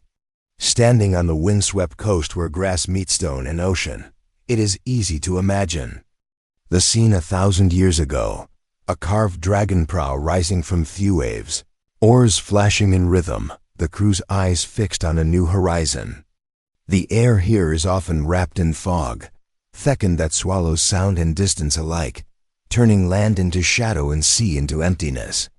In that fog, perhaps lies the reason Vinland endures as a mystery. Its story is always half hidden, waiting to be discovered, but never fully revealed. The Norse came here with the tools and traditions of their homelands, but land itself refused to be tamed on foreign terms. In the end, they returned to Greenland and Iceland, carrying with them both the spoils and the lessons of their journey. They left no written maps, only memories woven into saga, where truth and myth blur like mist over the sea. Vinland became a place both real and unreal, a ghost coast that exists between archaeology and imagination. Today, the Atlantic wind still sweeps over the grassy headlands, whispering through the ruins and the rocks. The fog rises and falls, hiding and revealing the same view the Norse once saw, a raw, wild shore where opportunity and danger mingle. And somewhere beneath that wind and mist, the footsteps of those long-vanished settlers remain, pressed into the earth, leading from Fjord's edge to homes that no longer stand, and from hope to disappearance. In the barren heat of the Libyan desert, far from the centers of modern life, lies a city that once rivaled the greatest capitals of the Roman world. Leptis Magna, the jewel of the desert, was no humble outpost. Founded centuries before Rome's dominance, it blossomed into grandeur when the empire embraced it. Under the reign of Emperor Septimius Severus, who was born here, it became a showcase of Roman ambition. Wide marble streets stretched between gleaming forums, basilicas, and towering arches. Markets brimmed with goods from across Africa, the Mediterranean, and beyond, ivory from the interior, fine silks from the east, spices that perfumed the air. The sound of traders bargaining mixed with the calls of street performers, the clatter of chariot wheels, and the murmur of citizens in togas moving between baths, temples, and theaters. But beauty in Fjord is a fragile thing. Leptis Magna owed its prosperity to the Roman Empire's long arm, its wealth flowing through the stability and reach of imperial trade routes. When Rome began to falter in the 3rd and 4th centuries CE, the city's lifelines began to fray. The Mediterranean, once a Roman lake, grew restless with raids from Vandals and Berber tribes. Trade slowed, defenses were stretched thin, and the once thriving streets began to empty. Nature, too, began its slow, unrelenting siege. The Sahara was never far, and with fewer hands to maintain the city's walls and aqueducts, the desert crept inward. Sand drifted through the colonnades and gathered in the open-air theaters. It filled abandoned courtyards, silting over mosaic floors where once banquets had been held. The harbor, once a proud gateway to the world, silted up, cutting off the city. From the sea, the whispers of political unrest and foreign invasion were soon replaced by the sigh of desert winds winding through marble ruins.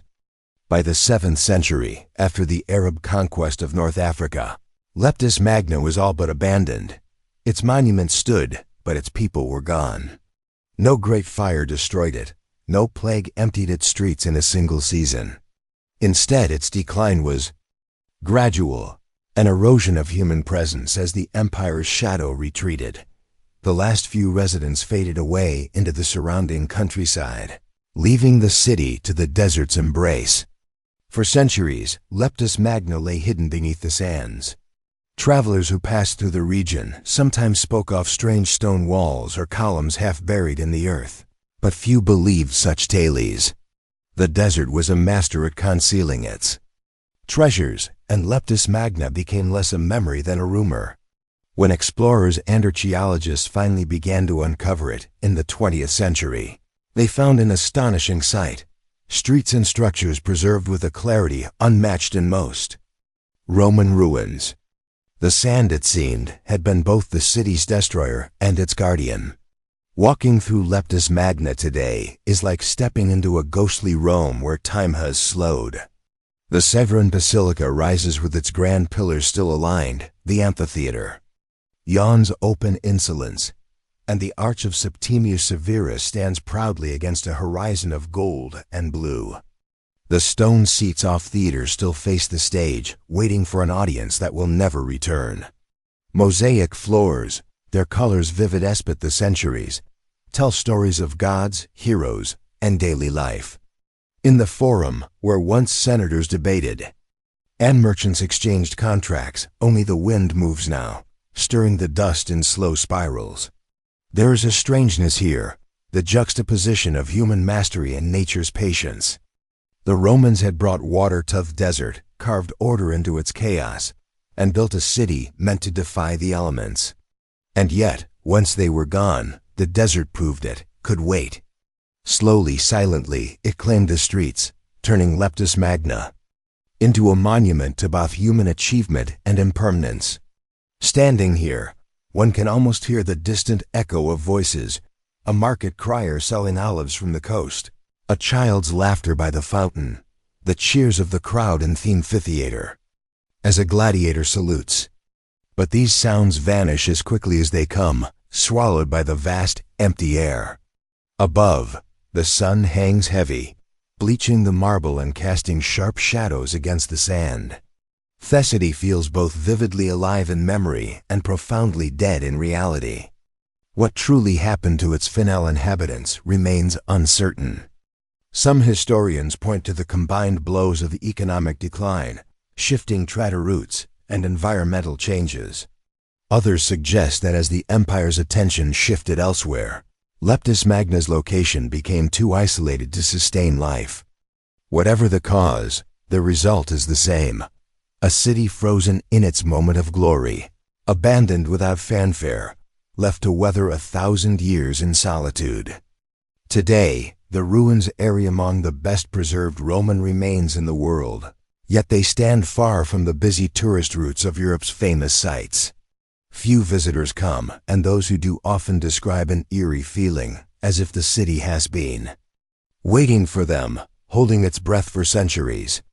In the stillness, the past feels close enough to touch, but like the desert wind, it slips through your fingers. Leptis Magna is a reminder that even the greatest works of human hands are temporary. Empires rise and fall, stone crumbles, and the earth reclaims its own. Yet it is also proof that beauty can endure in unexpected ways. The city may no longer echo with life, but in its arches, its columns, and its sunlit plazas, the vision of its builders survives.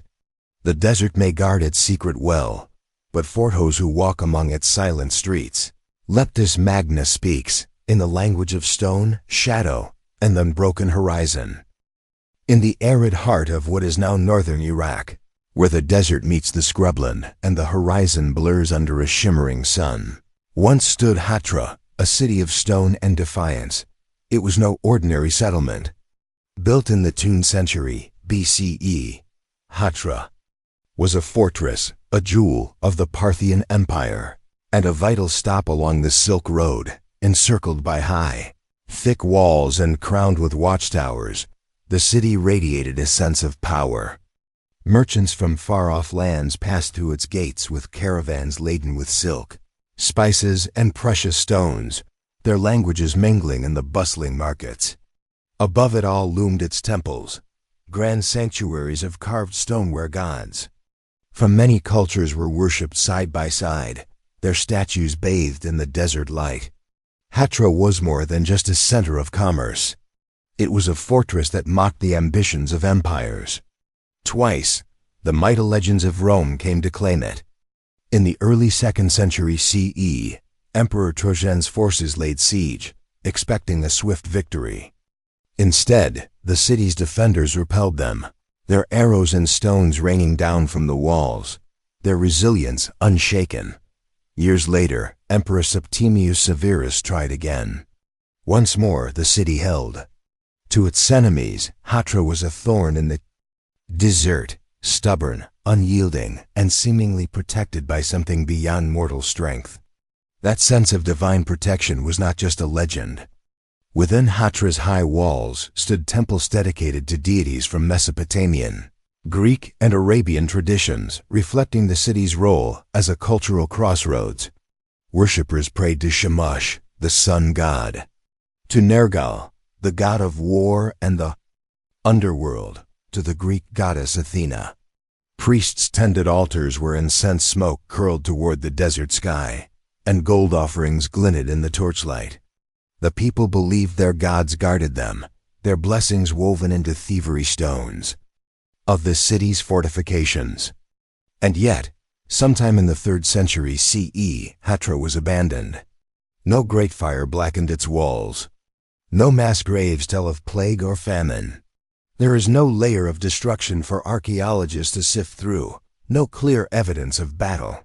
The city seems to have simply stopped. Its gates were left open, its markets fell silent, its temples emptied.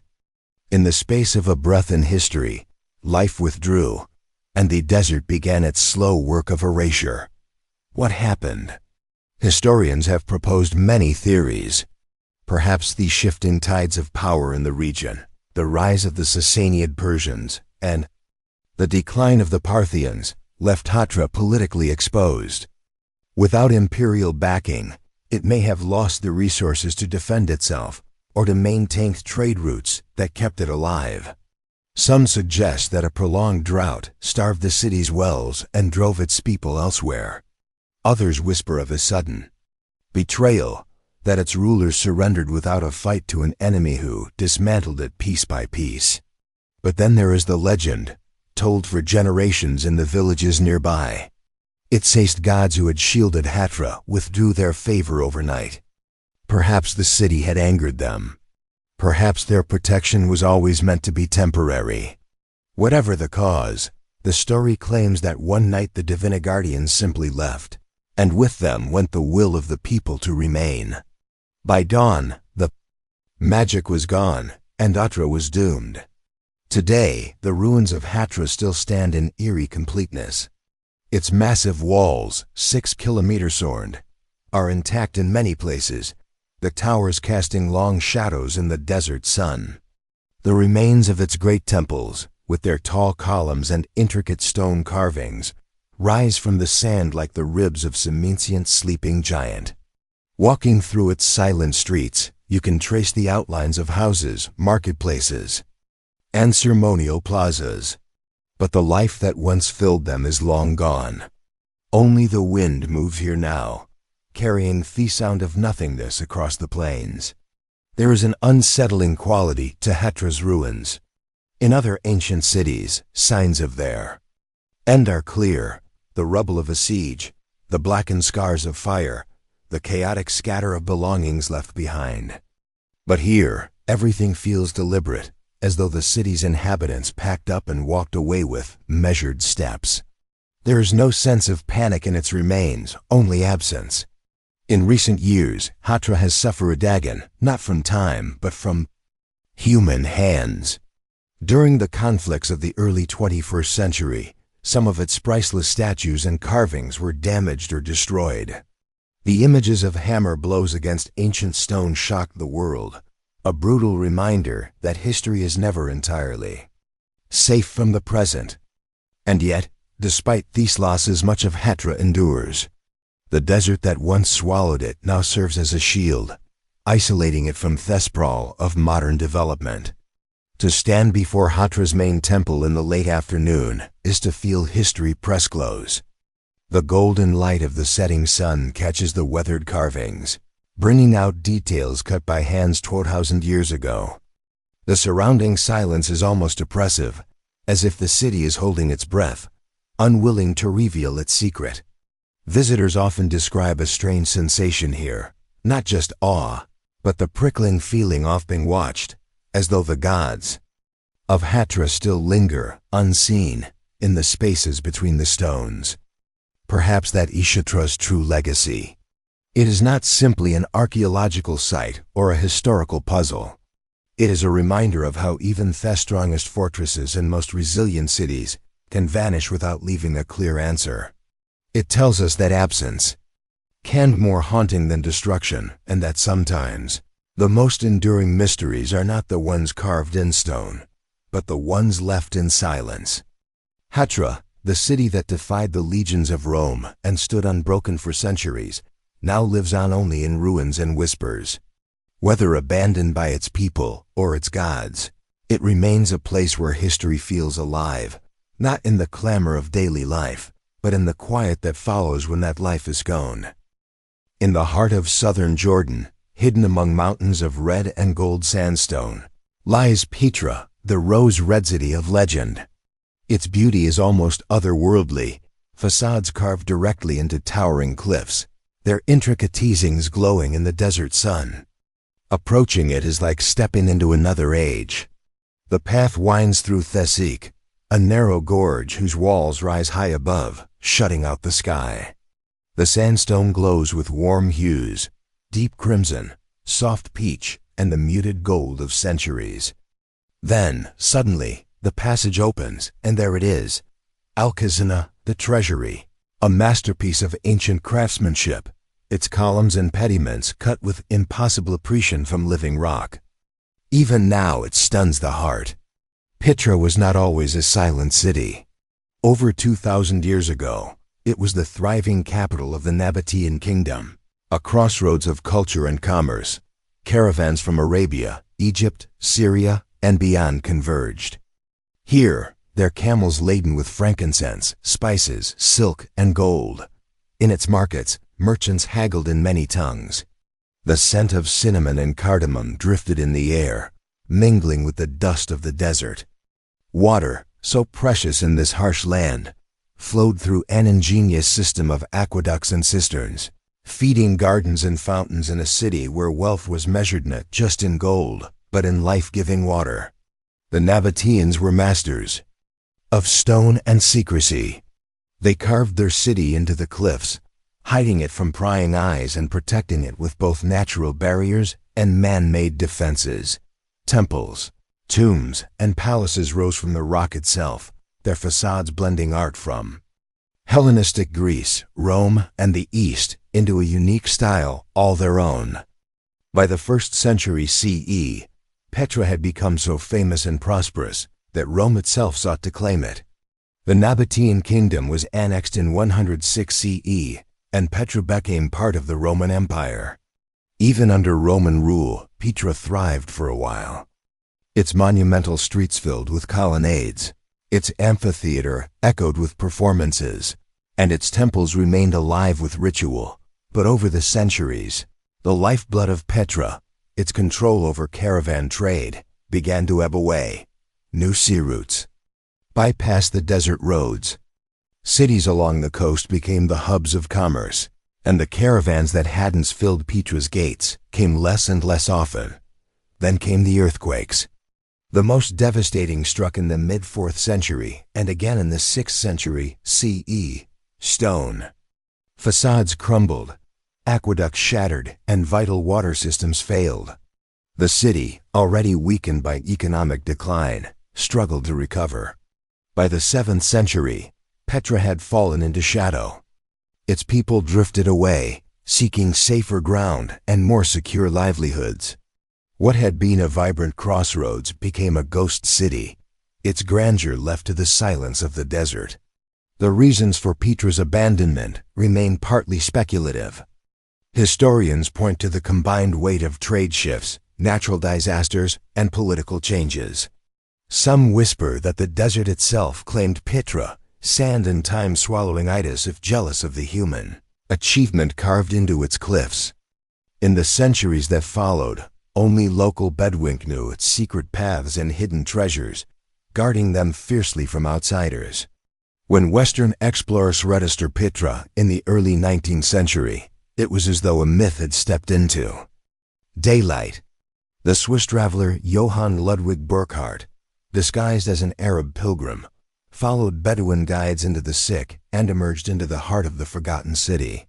What he saw must have felt like a dream, the rose-red monuments gleaming under the desert sun, their carvings still crisp despite the centuries.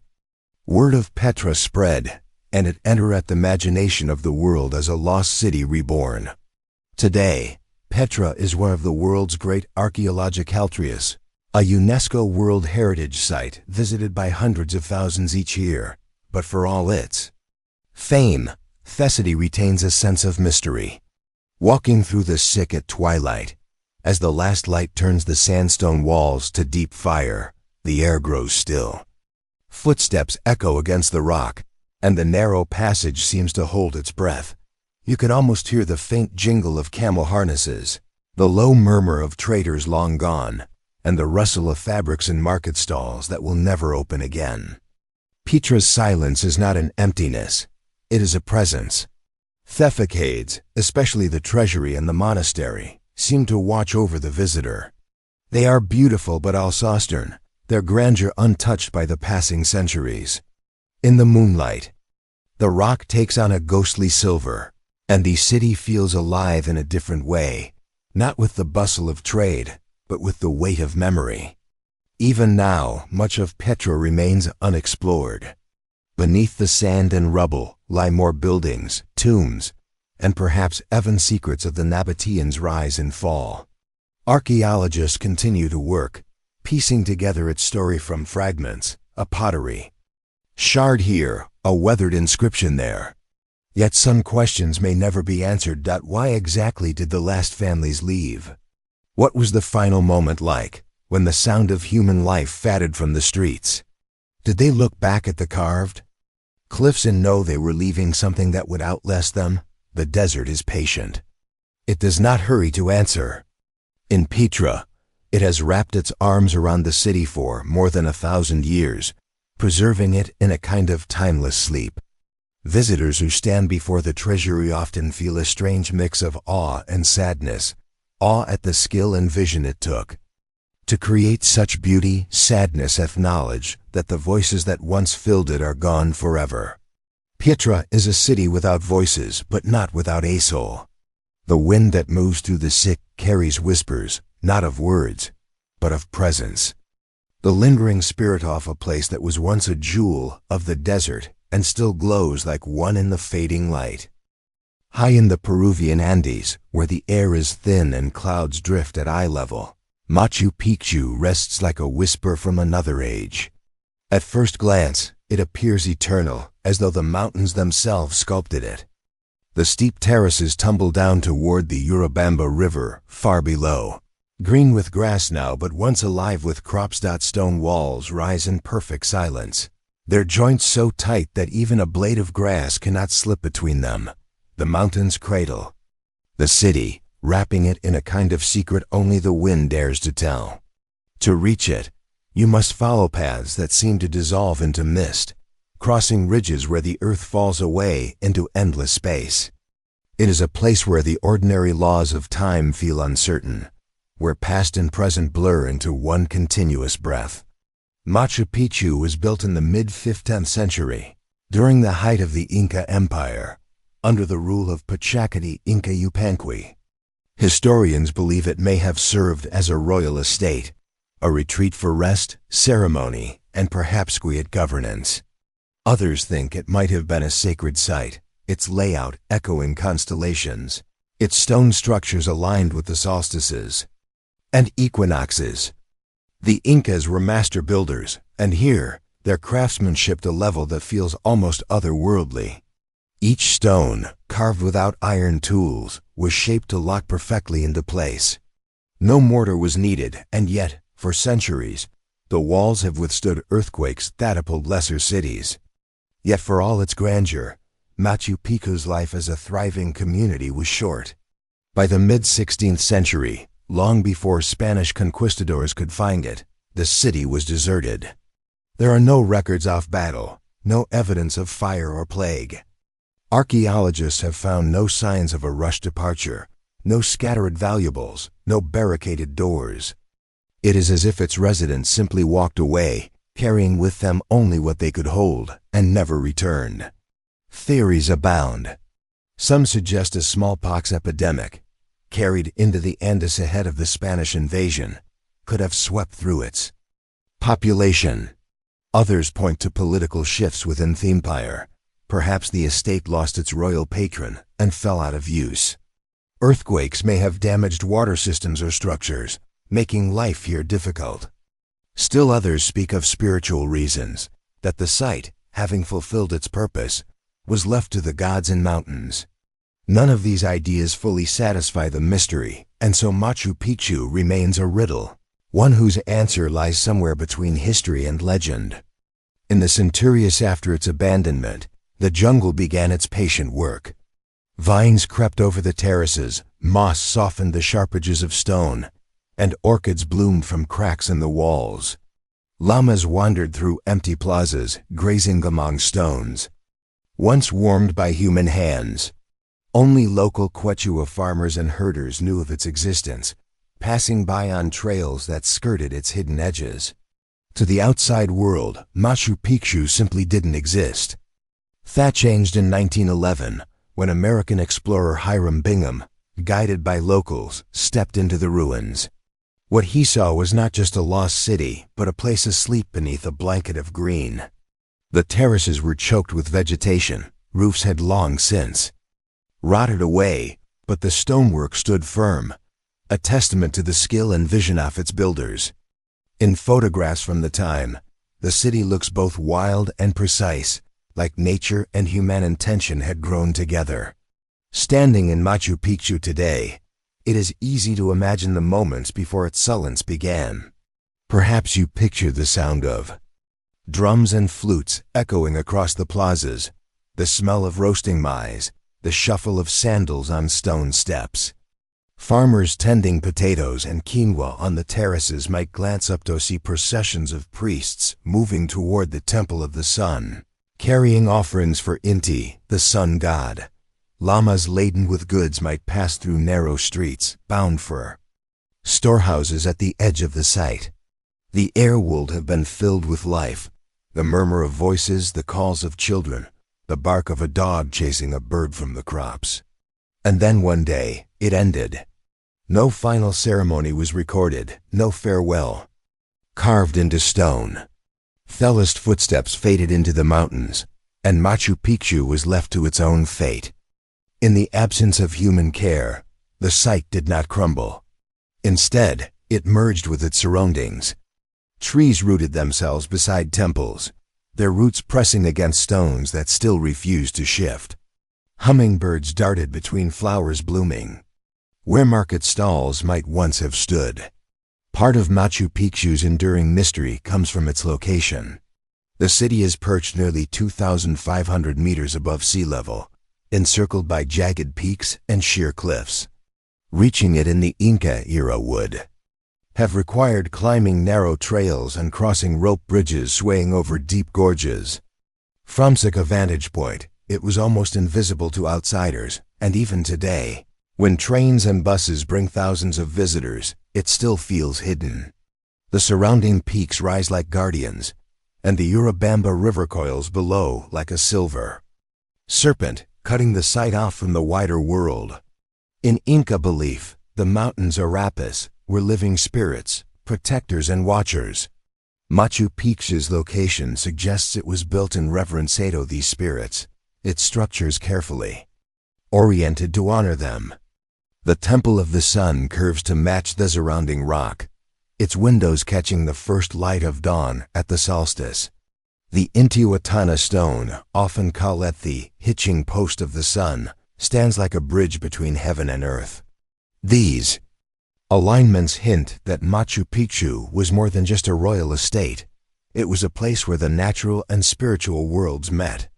Even in its abandonment, Machu Picchu has not lost that sense of connection. At sunrise, mist rolled through the terraces, revealing and concealing the city in slow waves. The air smells of wet stone and earth. When the clouds part, sunlight spills across the stones, turning them gold for a few fleeting minutes. It is during those moments that Thessaly feels alive again, as if its people might step out from behind the walls, smiling at their unexpected guests. Yet, perhaps the silence is part of its story. Machu Picchu endured because it was forgotten. The Spanish never reached it, sparing it from the destruction that befell other Inca sites. Time and nature did their work gently, preserving its bones. When it emerged again into the world's awareness, it was as a reminder of how much can vanish and how much can survive. Today, Machu Picchu is a UNESCO World Heritage Site, a magnet for travelers, historians, and dreamers. But despite the crowds, there are still moments when you can stand in one of its plazas, the mountains rising all around you, and hear nothing but the wind. In those moments, you can feel the weight of centuries pressing close, not in a way that suffocates, but in a way that invites you to listen. Thessaly speaks in the language of stone and cloud, telling a story that will never be fully known. And perhaps that is the point. Machu Picchu's mystery is not meant to be solved, but to be felt. It is a place that resists final answers, existing somewhere between history and myth. Its walls hold the echo of a people who built with the sky in mind, who walked away without leaving a trace, and who trusted the mountains to keep their secret. Standing there, surrounded by silence and stone, you realize that some stories are meant to live in the mist, fading in and out, forever waiting to be found again. In the late summer of 79 CE, the small coastal town of Herculaneum basked in the warmth of the Italian sun, nestled along the Bay of Naples. It was a place of wealth and leisure, smaller and quieter than its famous neighbor Pompeii, but no less beautiful. Its streets were lined with elegant villas owned by senators and merchants who had made their fortunes. Marble colonnades shaded inner courtyards, and floors were adorned with vibrant mosaics depicting gods, heroes, and the playful patterns of marine life. The salty breeze from Thesia mingled with the smell of fresh bread drifting from ovens, while merchants opened their shops to display baskets of figs, jars of honey, and amphorae of deep red wine. Life here was comfortable, unhurried, and seemingly eternal. Towering in the background was Mount Vesuvius, a dark but familiar silhouette that had slept so long that its danger was all but forgotten. Farmers tended vineyards on its fertile slopes, and children played along its ridges, unaware that the mountain was anything but a silent guardian. Yet some say there were signs, a faint trembling underfoot, an odd metallic taste in the air, the sea drawing back just a little too far. Such things might have sparked unease in a few, but life has a way of ignoring gentle warnings when the morning feels so calm. It was around midday when the first column of smoke rose from the mountain's summit, spiraling upward into the sky. At first, it may have seemed like nothing more than a passing cloud, but the plume grew denser and darker, towering higher until it blotted out the sun. The light turned to a strange twilight, and the air filled with acrid sting of sulfur. In Pompeii, ash began to fall like snow, but the wind spared Herculaneum from the worst of it. Here, the townspeople stood on their balconies and along the shoreline, watching the mountain with a mixture of fascination and dread. As the hours passed, the sky grew darker still, and something, perhaps a deep, rolling sound from within the earth convinced many that the danger was real. Archaeological evidence shows that when the disaster struck, most of Herculaneum's people were not in their homes. Instead, they had gathered along the waterfront in a row of stone boathouses that once stored fishing vessels. Men, women, and children huddled together there, perhaps waiting for rescue ships or hoping to flee across the water. Why they chose to run to the shore rather than remain inside is a mystery. Some historians suggest they saw glowing fissures on the volcano's slopes or felt tremors strong enough to crack walls. Others believe they were driven by instinct, the primal urge to run toward the open water when the land itself feels hostile. What they could not have known was that the true danger was racing toward them with unimaginable speed. When Vesuvius' towering eruption column finally collapsed, it unleashed a pyroclastic surge, a deadly mix of superheated gases, ash, and rock fragments that roared down the mountainside at over 100 kilometers per hour. The heat alone was enough to kill instantly, soaring above 400 degrees Celsius, and it reached Herculaneum in seconds. Wooden beams and houses were carbonized where they stood. Bread was left blackened, but still recognizable in ovens, and entire libraries of papyrus scrolls were reduced to brittle, charcoal-like relics. Down at the boathouses, the people waiting for escape never had the chance to move. Death was instantaneous, leaving their final postures frozen in time. Unlike Pompeii, which was buried beneath meters of ash and pumice, Herculaneum was entombed under a dense layer of volcanic material that hardened almost like concrete. This sealed the city so perfectly that when it was rediscovered nearly 17 centuries later, it looked as though time itself had stopped. Two-story houses still stood with their upper balconies intact. Wooden doors hung on their hinges. Colorful frescoes were as vivid as the day they were painted. Even delicate organic materials, rope, cloth, wooden furniture, survived in carbonized form. In storerooms, amphorae still sat neatly in rows, their shapes unchanged, though their contents had long since vanished. And yet, amid this stunning preservation, archaeologists found puzzling clues. In some houses, furniture was overturned, valuables lay scattered, and chests were left half-packed as if their owners had been preparing to leave in haste before abandoning their plans altogether. Whatever had driven them into the streets and down to the shore, it must have been something immediate, something they could not ignore. We can speculate. A fiery glow spilling over the mountainside, a shockwave rumbling through the ground, the sea beginning to steam. But we will never truly know. When the surge passed, silence fell over the bay. The coastline was unrecognizable. The shoreline where the boathouse stood was buried under more than 20 meters of volcanic debris. The port, once alive with the creak of ships and the calls of fishermen, was gone. The city lay entombed, untouched by looters, unvisited by survivors. Above its burial ground, life went on. Farmers planted orchards, houses were built, and no one knew what slept below their feet. It was not until 1709 that Herculaneum began to re-emerge. Workers digging a well-struck marble from what turned out to be a buried Roman theater. At first, the discovery fueled treasure-hunting Morethan archaeology, with statues and artifacts removed to decorate royal collections. Only in later centuries did excavations become systematic, revealing entire neighborhoods frozen at the exact moment fire met life. Today, walking through the excavated streets is a surreal experience. The preservation is so complete that you can still see the wooden shutters of shopfronts, the charred remains of staircases, and the intricate mosaics beneath your feet. Kitchens hold their ancient ovens and grinding stones, while the upper floors of houses offer balconies that depend onto silent courtyards.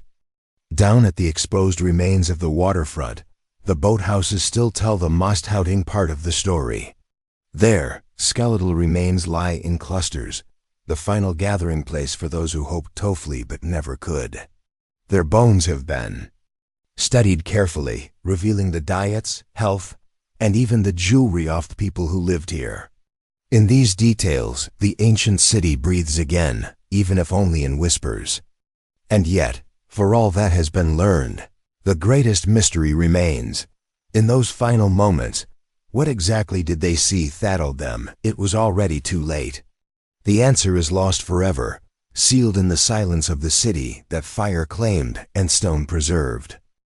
Perched on the slopes of Mount Taygetus in the Peloponnese, Mystras once shimmered like a jewel in the crown of the Byzantine Empire.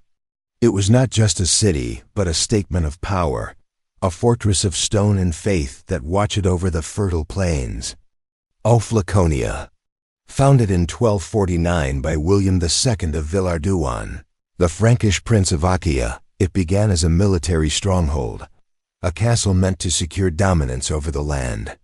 Yet history, with its shifting tides, soon placed Mistras in Byzantine hands.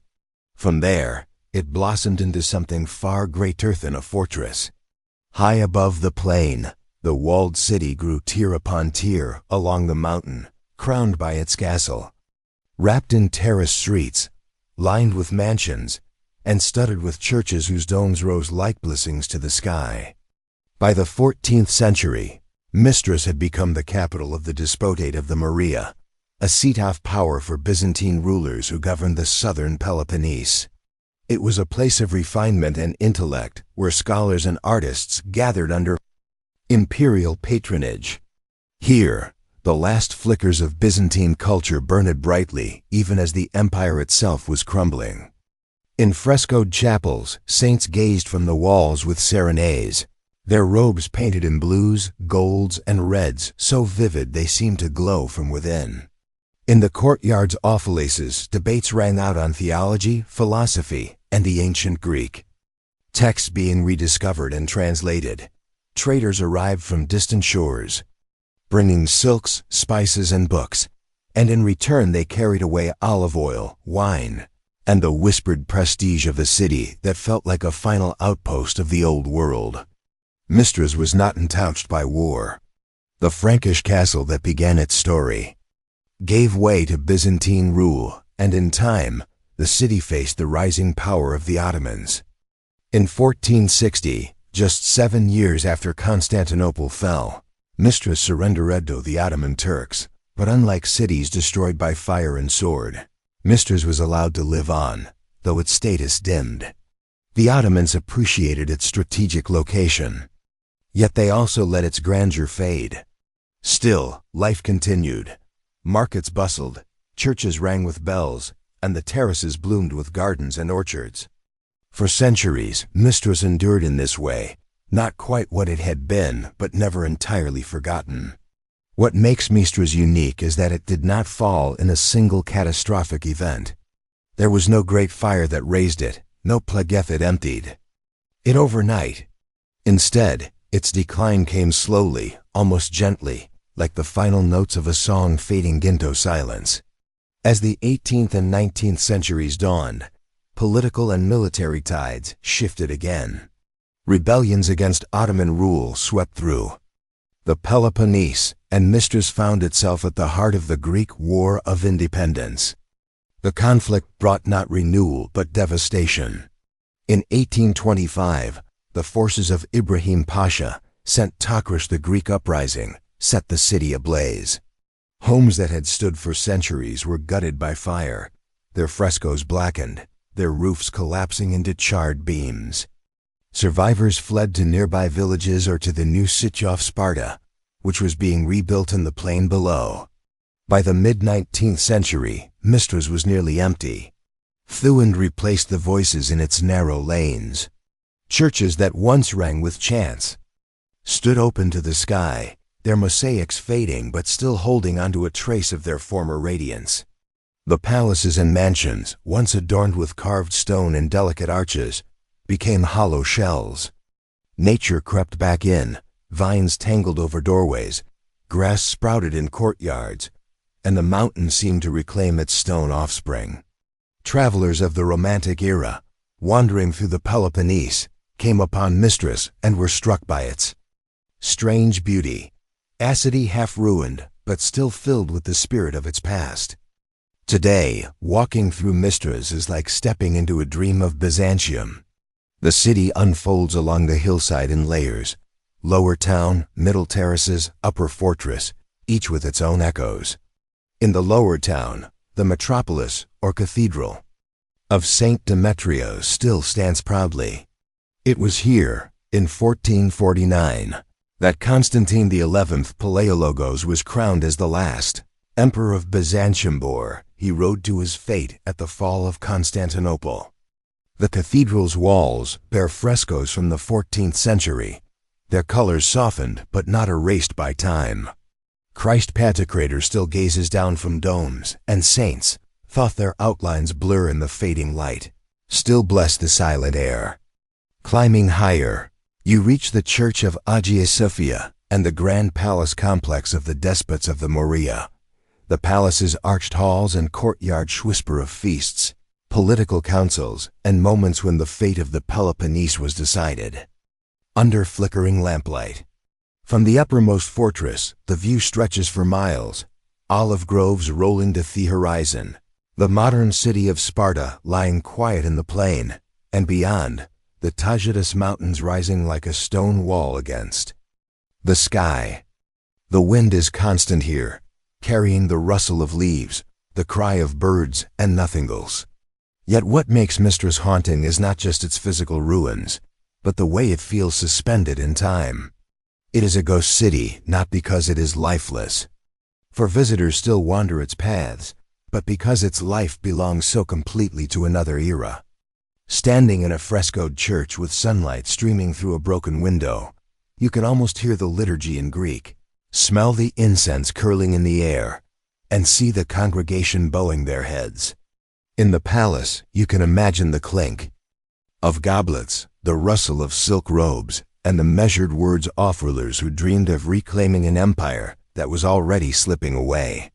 The silence is not oppressive, but contemplative, as though Mystras invites you to listen rather than speak.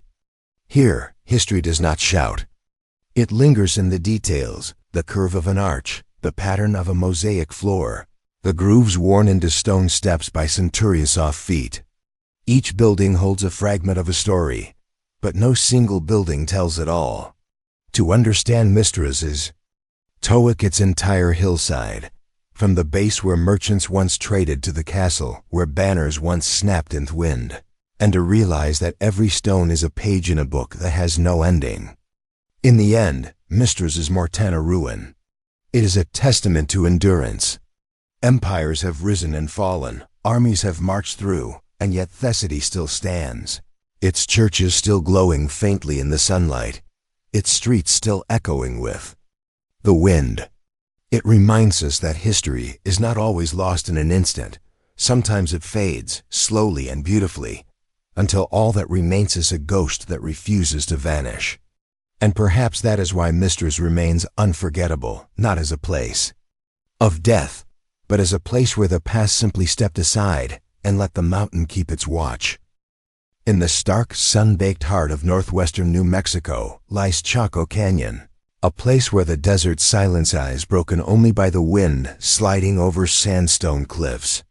At first glance, it seems desolate, a stretch of high desert framed by mesas where the earth is baked into shades of ochre and red.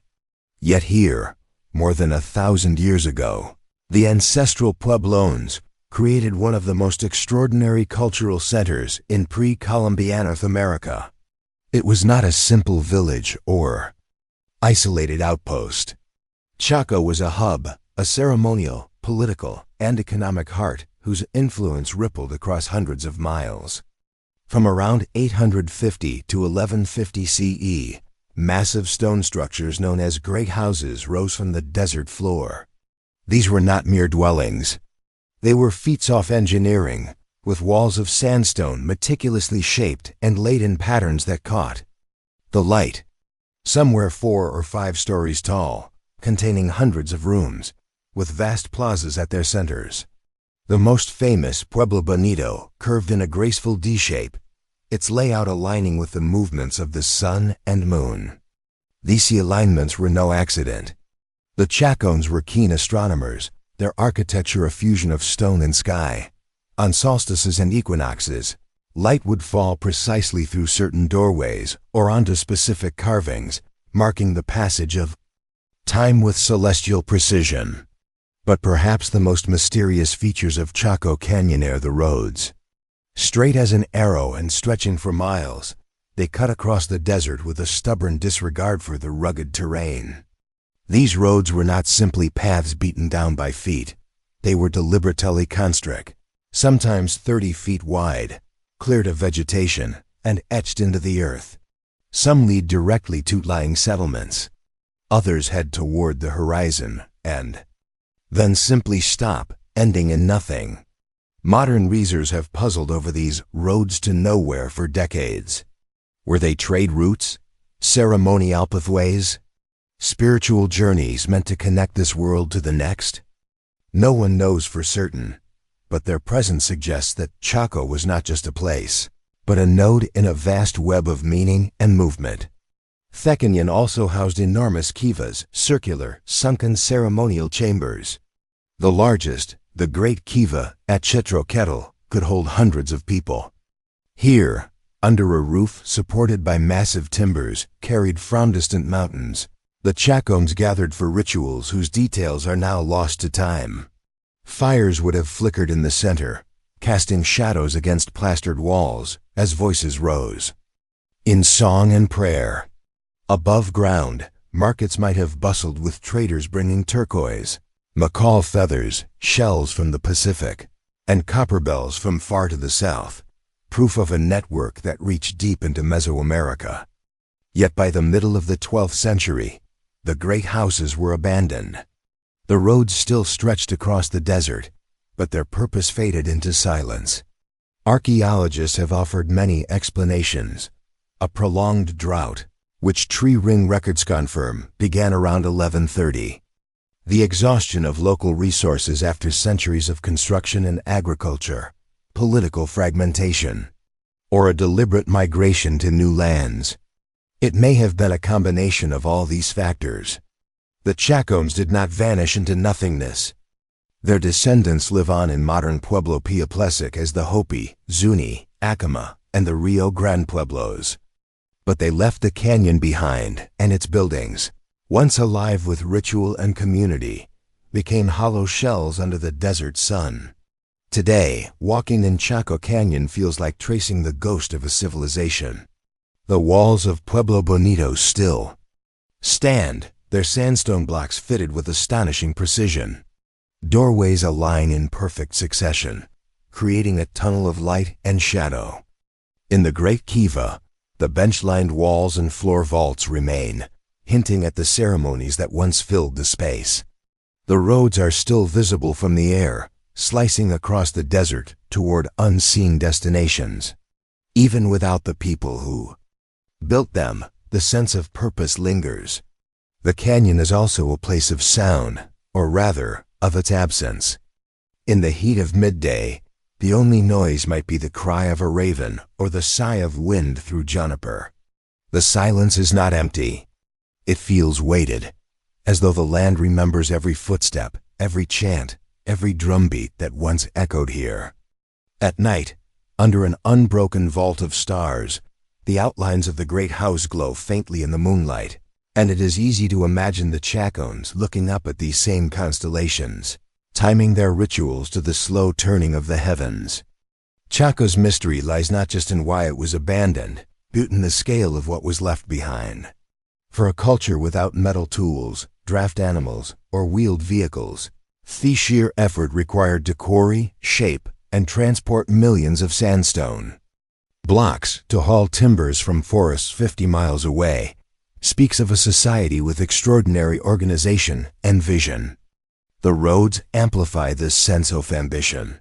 Some scholars believe they symbolized connections to sacred places, guiding pilgrims along spiritual journeys. Others think they were designed for processions, their straightness reflecting a cosmological order that linked earth and sky. The fact that some roads stop abruptly may not indicate incompletion, but rather that their true destination was not a physical location at all. In a way, Chaco Canyon is both a testament to human ingenuity and a cautionary tale.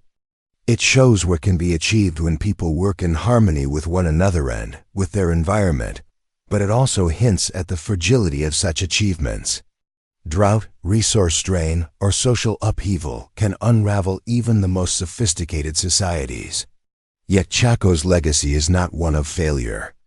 The descendants of its builders carried their traditions, stories, and spiritual practices to new homes, ensuring that the cultural flame never went out. Visiting Chaco today, one cannot help but feel that the canyon is still a living place, even if it is no longer inhabited in the same way.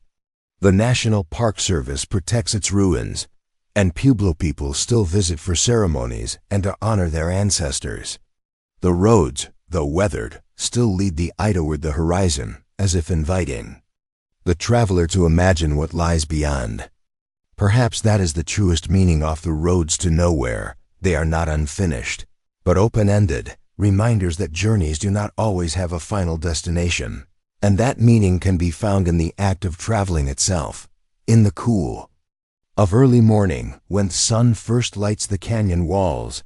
The stones of Pueblo Bonito glow a soft gold. In that moment, the past feels close. You can almost see figures moving along the roads, hear voices in the kiva, and catch the scent of wood smoke in the air. By midday, the heat presses down, and the canyon falls silent again, holding its secrets. And by night, under the vast desert sky, the roads stretch out in all directions, vanishing into darkness, as they have for nearly 1,000 years, waiting for the next traveler to wonder where they might lead. Far above the Arctic Circle, where the tundra stretches in endless white and the sun in winter barely skims the horizon, lies the ghost of a place once called Katanga. Today, it exists only as decaying structures and scattered relics, half buried in snowdrifts and silence. But decades ago, during the Soviet era, Katanga was a live, remote outpost of industry, built to extract precious minerals from the frozen earth, and to stand as a testament to the Soviet will to conquer even the harshest landscapes. It was a town of workers and their families, of wooden apartment blocks painted in dull shades of red and green, to break the monotony of snow, of heated communal kitchens and flickering street lamps that glowed through the polar night. Life in Katanga was not easy, but it was ordered. The town was supplied by barges in summer and by ice roads in winter. Food arrived in bulk, sacks of flour, crates of canned meat, potatoes by the ton, and was rationed out through the local store. There were schools for the children, a cultural hall for Soviet celebrations, and a small clinic for medical needs. Most people worked in the mines or in roles supporting the mining operation: mechanics, electricians, cooks, and teachers. Even in such a harsh environment, there was a sense of stability, a belief that Katanga would endure as long as Soviet state demanded it. Then, one winter in the late Cold War years, the exact date lost in rumor, attended. Residents would later recall that the evacuation happened almost without warning. One day, the streets were alive with the familiar rhythm of life. The next, trucks rumbled in, orders were given, and people were told to pack only what they could carry. The reason, according to official statements, was a logistical restructuring, a bland phrase that did little to explain the urgency. Within days, the town was emptied. Houses were locked but not cleared. Half-finished meals remained on tables. Clothes still hung in wardrobes. In some rooms, children's toys sat where they had been left mid-play, as though the children had simply walked away and never turned. The suddenness sparked rumors that have never truly faded. Some whispered of a chemical spill deep in the mines, others of a radiation leak from a secret military installation nearby. A few even claimed that strange lights had been seen in the sky in the weeks before, and that soldiers had quietly arrived before the evacuation. In the absence of records, and with Soviet archives notoriously selective in what they revealed, speculation became the only history available. Nature moved in quickly. Without human maintenance, the Arctic cold began to dismantle Katanga piece by piece.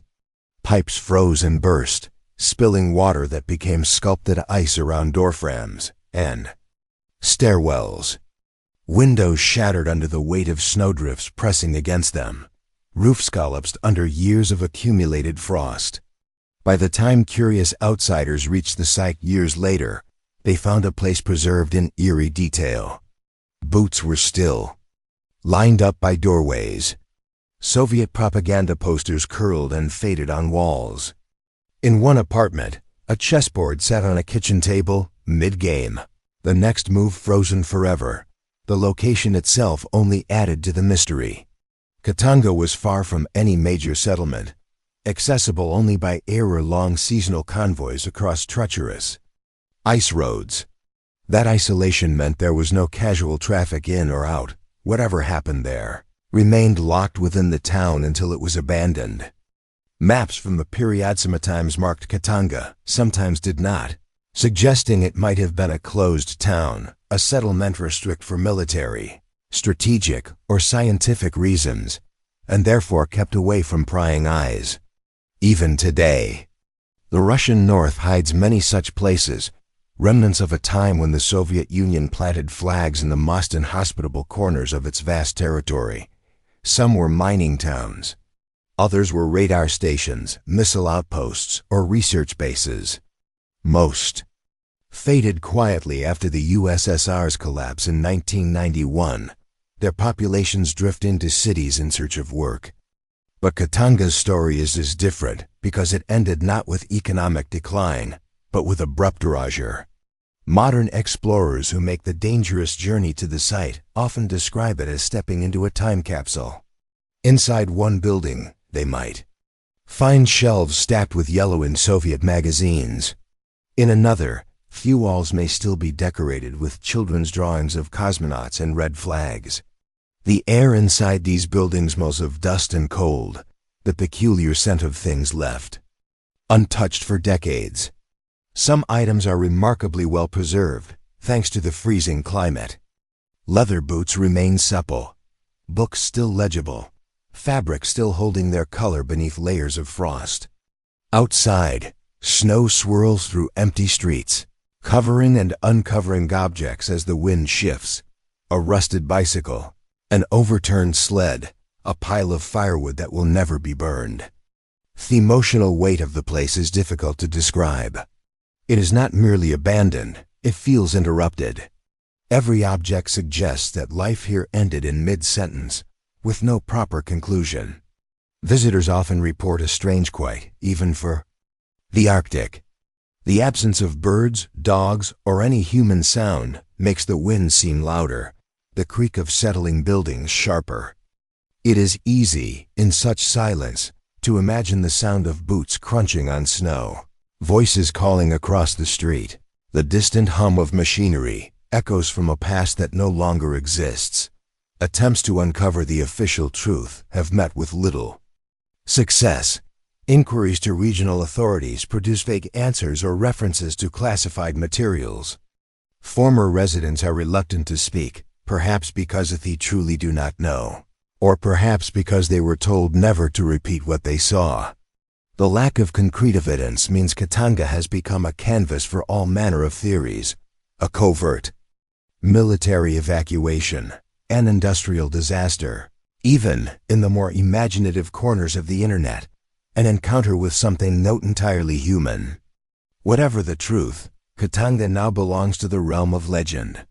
Its buildings stand like silent witnesses, their windows dark, their doors hanging open to the Arctic wind. In summer, brief as it is, moss and hardy flowers push up through cracks in the pavement, adding a splash of color to the monochrome decay. In winter, the snow buries everything, and the town becomes nothing more than shapes in the white, a reminder that nature will reclaim even the most determined human footholds. For those who seek it out, reaching Katanga is as much a journey into the past as into the wilderness. There are no direct flights, no tour buses.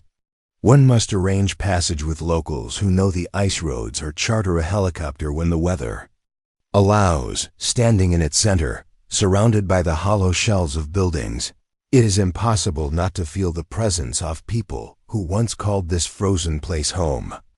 You wonder about the last day, the hurried packing, the unanswered questions, the moment they stepped away for the final time. And you realize that whatever first set them to leave, it succeeded not only in clearing the town, but in wrapping it in silence so deep that decades later, the full story remains untold. On the wind-swept plains of eastern Anatolia, where the grass ripples like a green sea and the sky seems to stretch forever, stand the weathered remains of Ani, once called the City of 1001 Churches. Today, the name sounds poetic, almost exaggerated, but in its prime, Ani was a true marvel. It was the jewel of medieval Armenia, a bustling capital of kings, merchants, scholars, and priests.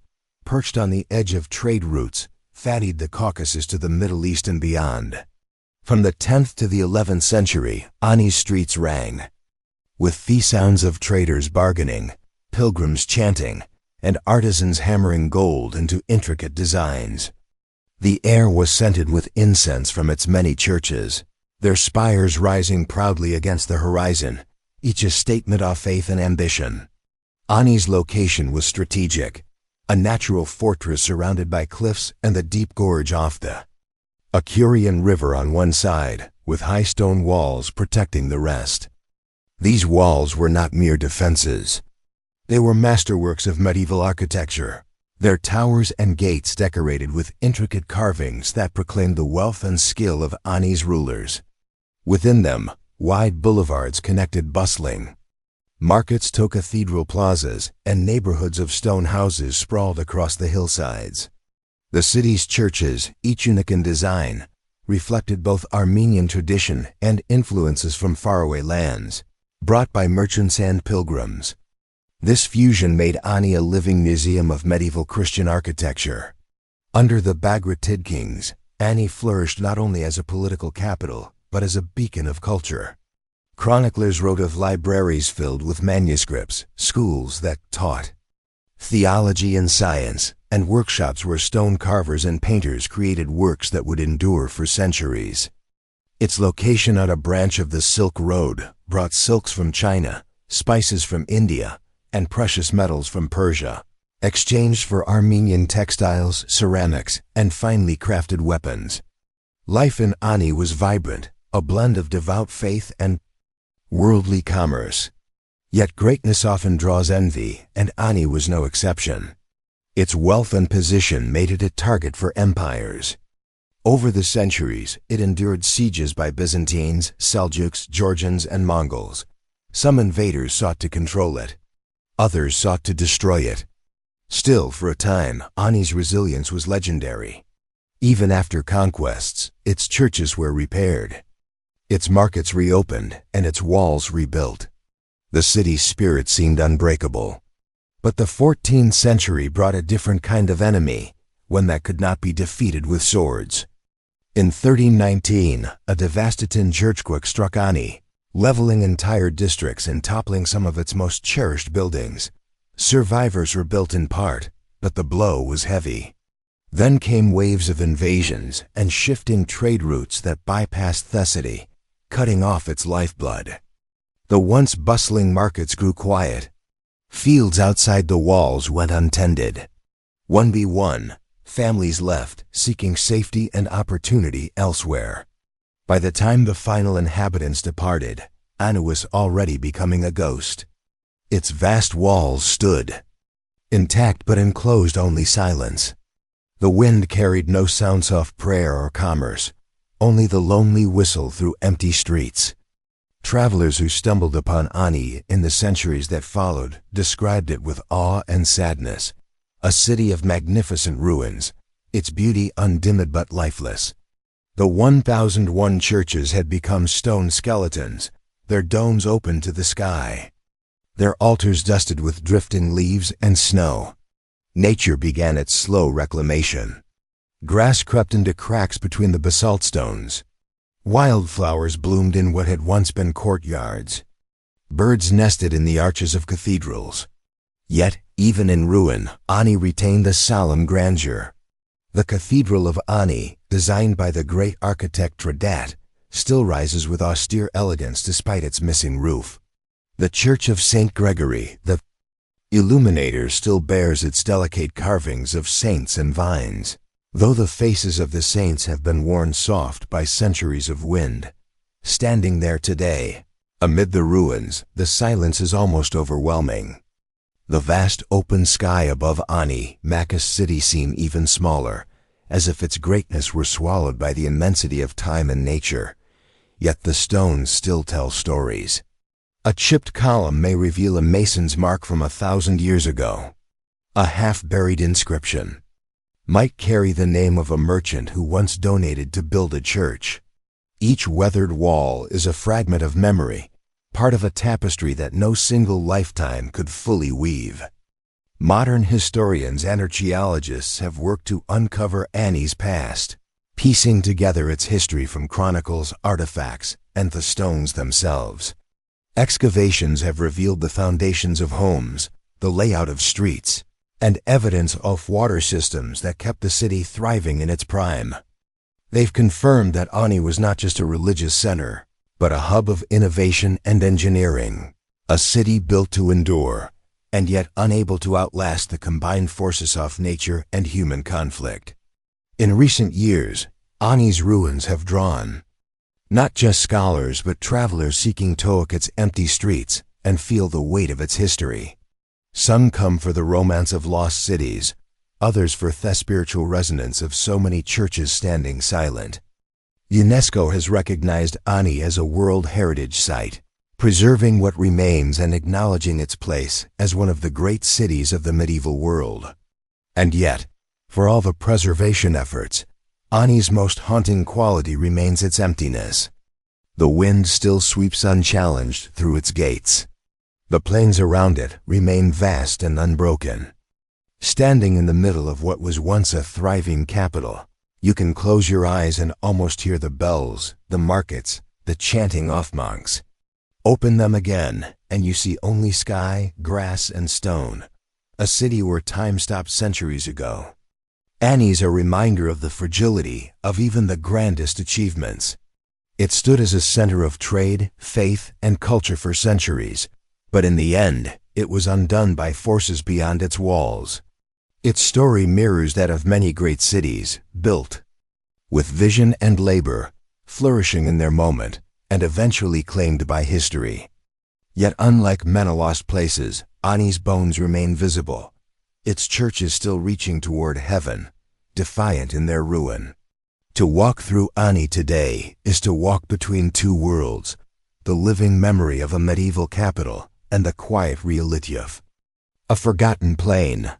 Here, stone remembers what people have forgotten, and the city of 1001 churches still stands, not as it once was, but as a testament to what once was possible. On the northern coast of the Peloponnese, in ancient Greece, there once stood a thriving city named Helike, known for its devotion to the god Poseidon. It was a place of prosperity, learning, and maritime strength. Merchants brought goods from across the Mediterranean, filling its markets with the scents of spices, the shimmer of fine cloth, and the clang of bronze tools. The people of Helike prided themselves not only on their wealth, but on their piety. Towering temples, especially the grand sanctuary to Poseidon Helikonios, testified to their faith. Yet ironically, it was the god of the sea himself, the very deity they honored, whose domain will become their tomb. The year was 373 BCE when disaster struck. Winter storms had been battering the Gulf of Corinth, and the ground beneath the city trembled ominously. Ancient accounts tell of strange signs: animals behaving restlessly, wells drying up overnight, and an unusual stillness in the air. People whispered about omens, but life carried on. The markets opened, the temples filled with worshippers. Then, without warning, the earth roared. A violent earthquake ripped through the land, splitting streets, toppling homes, and shattering columns. Walls that had stood for generations crumbled in seconds, and screams filled the air. The catastrophe did not end there. As the ground shook, the sea seemed to retreat for a brief, eerie moment, exposing the seabed where fish flopped helplessly in the mud. Then, with a roar louder than thunder, the water came back. A colossal wave surged inland, swallowing the ruins of the city and sweeping away survivors. Ships moored in the harbor were hurled inland like toys, their masts splintering on rooftops. In mere moments, Helike, its people, its temples, its markets, vanished beneath the churning water. Surrounding villages watched in horror from the hills. When the waters receded, there was no city, no survivors, only a stretch of sea where Helike had been. The destruction was so complete that the event became legend, retold by travelers, historians, and philosophers. The story spread across Greece and beyond, inspiring awe and fear. The philosopher Heraclides and later writers like Pausanias preserved the tale, noting that fishermen, for centuries afterward, claimed they could still see the shadowy outlines of Helike's walls beneath the clear water on calm days, and that their nets sometimes snagged on ancient statues. The destruction of Helike carried a symbolic weight in the ancient world. Many believed it was divine retribution, perhaps for some unrecorded insult to Poseidon or Thegids. Others saw it as a warning that no city, no matter how rich or pious, was safe from the forces of nature. The tragedy echoed the earlier myth of Atlantis, a powerful city swallowed by the sea, and for some, Helike became a real-world counterpart to that legend. For more than 2,000 years, Helike remained lost. Over time, the coastline shifted, and the exact location of the city became a mystery. Scholars debated whether the ruins lay deep under the Gulf of Corinth or buried beneath layers of sediment. Inland, the silence of the site only added to its mystique. Generations of treasure seekers, historians, and adventurers searched in vain. It was not until the late 20th century that archaeologists, armed with modern surveying tools, began to close in on the truth. The discovery was not in deep water as many had thought, but beneath the coastal plain, a reminder that earthquakes and tsunamis can alter landscapes dramatically over time. Excavations revealed streets, pottery, coins, and the remains of temples, all dating to the period when Helike thrived. Among the finds were offerings to Poseidon, eerily preserved, as though the people had been preparing for worship when disaster struck. Their discovery of Helike transformed it from legend back into history. It also offered valuable insight into the vulnerability of ancient cities to natural disasters. Geologists studying the site found evidence of repeated seismic activity in the region, showing that the people of Helike lived with constant risk, a fact that resonates with coastal communities even today. Standing on the modern shore where Helike once was, it is easy to imagine the city's fate. The gentle lapping of waves hides the violence of the night when the earth and sea conspired to raise a civilization in moments. Looking out over the water, one can understand why the fisherman's tale is injured on a perfectly calm day. When the sun lights the sea at just the right angle, shadows on the seabed seem to form shapes, a wall here, a column there. It might be imagination, or it might be the last ghostly outline of a city that refused to be forgotten. Helike's story is a reminder of the fragility of human achievement. It stood as a center of trade, faith, and culture, and yet, all it took was one night of geological fury to reduce it to myth. Like Pompeii, its sudden destruction captured the ancient imagination, but unlike Pompeii, it vanished into water rather than ash, making it even more elusive. Today, its partial recovery by archaeologists has brought it back into the light, but much of Helike still lies buried, a city in waiting, a silent testament beneath the earth and sea.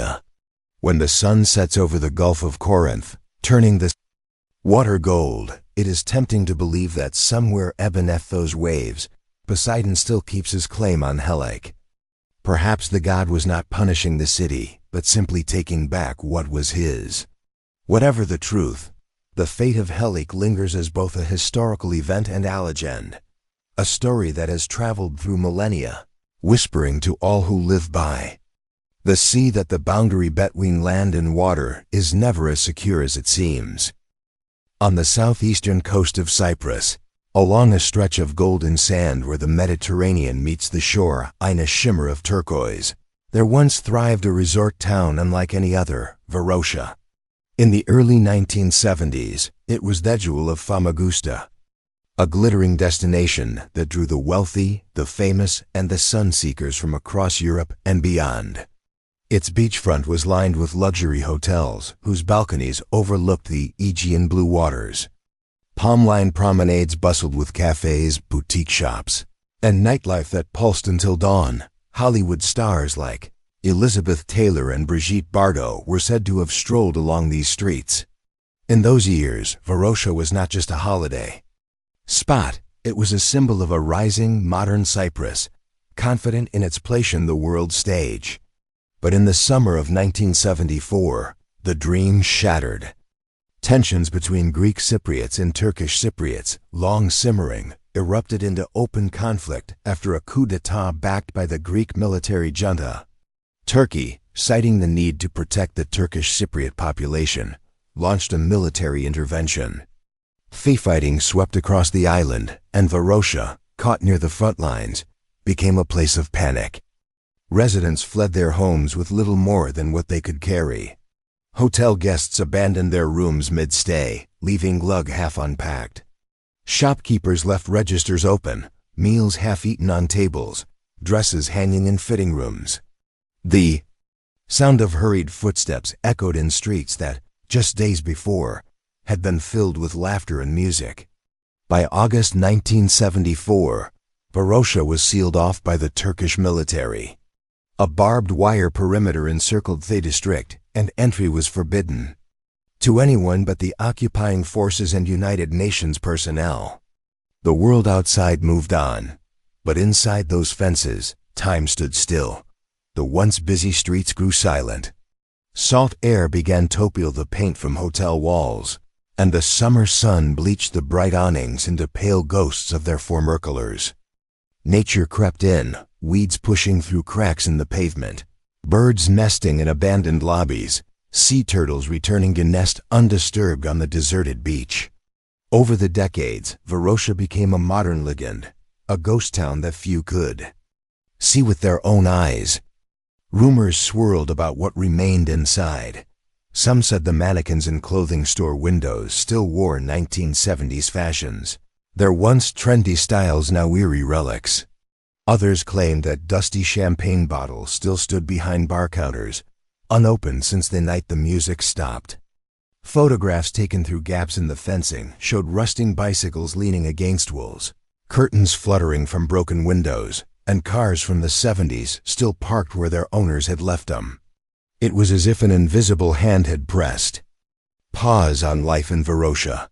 Politically, the town became a bargaining chip in the long unresolved conflict between Greek and Turkish Cypriots. Repeated peace talks over the years included proposals to return Varosha to its former inhabitants, but agreements always fell apart. For those who had fled, the ghost town became a painful reminder, not just of a lost home, but of a life interrupted. Former residents spoke of the scent of jasmine on summer nights, the sound of waves from their balconies, the joy of strolling along the beachfront promenade, all now locked behind barbed wire. In the outside world, Varosha's eerie preservation made it unique. Most abandoned towns fall quickly to decay, scavenged for materials or reclaimed by the wild. But here, the military presence and sealed borders kept scavengers out, freezing the town in a state of arrested collapse. Its very stillness became part of its strange allure, a resort that had become a time capsule of the 1970s, down to the hairstyles and faded photographs left behind. Then, in recent years, the silence began to crack. In 2020, parts of Varosha's beachfront were reopened to visitors under Turkish Cypriot administration, though the move was condemned by the Republic of Cyprus and many in the international community. Journalists and tourists walked the streets for the first time in nearly half a century, cameras capturing the haunting mixture of beauty and decay. Some buildings had collapsed entirely, their concrete frames exposed like skeletons. Others stood, with their interiors almost untouched, as if waiting for guests who would never arrive. For those who had once lived there, the reopening was bittersweet, a glimpse of home, but under the shadow of a conflict that still has not been resolved. Walking through Varosha today, it's like stepping into a dream where the past refuses to let go. The sea is as stunning as ever, the sand just as soft underfoot, but the streets are lined with silent witnesses to history. Balconies that once overflowed with holidaymakers in bright swimsuits now stare out over the water with hollow, darkened windows. A faded cinema poster advertises a movie no one has watched in decades. In the shell of a hotel lobby, a cracked marble. Floor flecks shafts of sunlight filtering through broken glass. And yet, for all its sadness, Varosha is also a reminder of how quickly history can turn. In one moment, it was a symbol of leisure and prosperity. In the next, it became a monument to loss and division. Its story is not just about war, but about the fragility of everyday life. The way our routines, our holidays, even our very homes can be swept away by forces far beyond our control. Whether Varosha will ever be fully restored or return to its people remains uncertain. The conflict that created it still simmers, and the wounds it represents are deep. But the town's frozen state has given it a strange kind of immortality. Like Pompeii under ash or Helek under the sea, it has become a preserved moment in time. A place where the past still walks alongside the present, separated only by fences and memory. Standing at the edge of its beach, looking through the wire at the empty hotels, one can almost hear the echoes, the laughter of children running into the surf, the hum of music from open-air bars, the clink of glasses raised in toasts to holidays. That seemed endless. The sea, indifferent to politics and war, continues to lap at the shore as it always, washing away footprints and carrying with it the whispers of a resort that was once alive with the joy of summer. Varosha waits, not in ruin, but in suspension for whatever comes next. In the heart of Mesopotamia, where the Euphrates once flowed in wide, glittering arcs across fertile plains, rose a city so magnificent that it became a legend in its own time, Babylon. For centuries, it was a beacon of culture, power, and human ambition, a place whose name was spoken with awe in distant lands.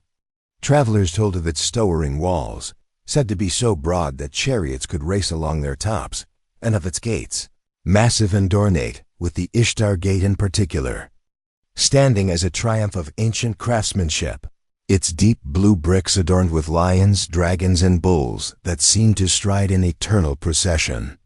Here, kings like Hammurabi established laws that would echo through millennia, and Nebuchadnezzar II, in his pursuit of glory and beauty, commissioned projects so grand that some believe one of them, the Hanging Gardens, became one of the 7 wonders of the ancient world. Babylon was not simply a city. It was a statement to the known world that a man's hands, guided by vision and ambition, could create something close to divine. At its height, Babylon thrived as the heart of trade and culture in the Fertile Crescent. Merchants from every corner of the ancient world arrived bearing gold from Egypt, spices from Arabia, and lapis lazuli from Afghanistan. Its streets were lined with markets filled with the fragrance of incense and the sound of foreign tongues. Scholars gathered in its libraries to copy texts and study astronomy, medicine, and mathematics. The city's ziggurats reached upward like stairways to the heavens, and priests conducted rituals meant to keep the favor of the gods.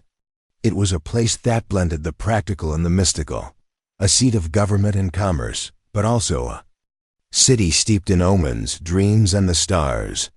Yet history has a way of reminding even the mightiest that nothing lasts forever. The seeds of Babylon's silence were sown not in a single moment of catastrophe, but in a gradual erosion of power, stability, and purpose. The city endured conquests and sieges, passing from one empire to another like a jewel plucked and worn by successive rulers. When Cyrus the Great of Persia took Babylon in 539 BCE, the city was spared destruction. In fact, he respected its temples and allowed its religious practices to continue. But even kindness from conquerors could not prevent the slow weakening of its soul. Under new rulers, the focus shifted away from Babylon as the center of the world, and other cities began to rise in prominence. Shifting trade routes, once the lifeblood of Babylon, became a slow but steady knife at its heart. Caravans found faster or safer paths bypassing the city's gates. Markets that once overflowed began to thin, and the constant hum of commerce grew quieter. The Euphrates River, once Babylon's intimate companion, also betrayed it in time. Over the centuries, its course shifted away from the city, cutting off a vital artery of water and trade. Without the river's bounty, agriculture suffered, and the prosperity that had sustained its people began to wither. The grandeur of its walls and temples became less a symbol of power and more a reminder of a glory that was slipping into memory. But war, too, played its part. Alexander the Great saw Babylon as a jewel worthy of his empire, and he planned to make it his capital. In 323 BCE, he entered the city in triumph, but fate intervened. He died there only months later, his grand designs unfulfilled. His generals fought over the fragments of his empire, and Babylon became a pawn in their struggles. Each conflict chipped away at its vitality, its streets echoing less with the voices of citizens and more with the boots of foreign soldiers. Temples fell into disrepair, and the ziggurats began to crumble under the weight of neglect. By the 1st century CE, Babylon was no longer a living city, but a shell of itself, its population reduced to small settlements among the ruins. Roman historians wrote of its desolation, marveling at how such a seat of empire could fall so completely into silence. Nature began to reclaim what hadn't been a triumph of human endeavor. Sand and dust crept into the streets.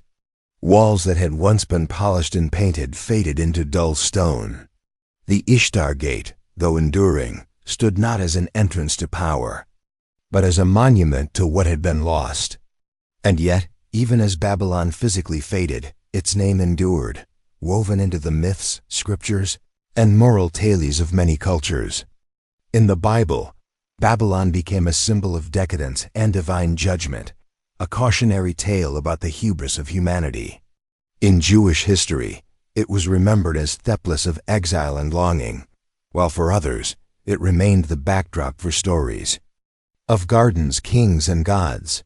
Their El City may have grown quiet, but in human imagination, it roared on.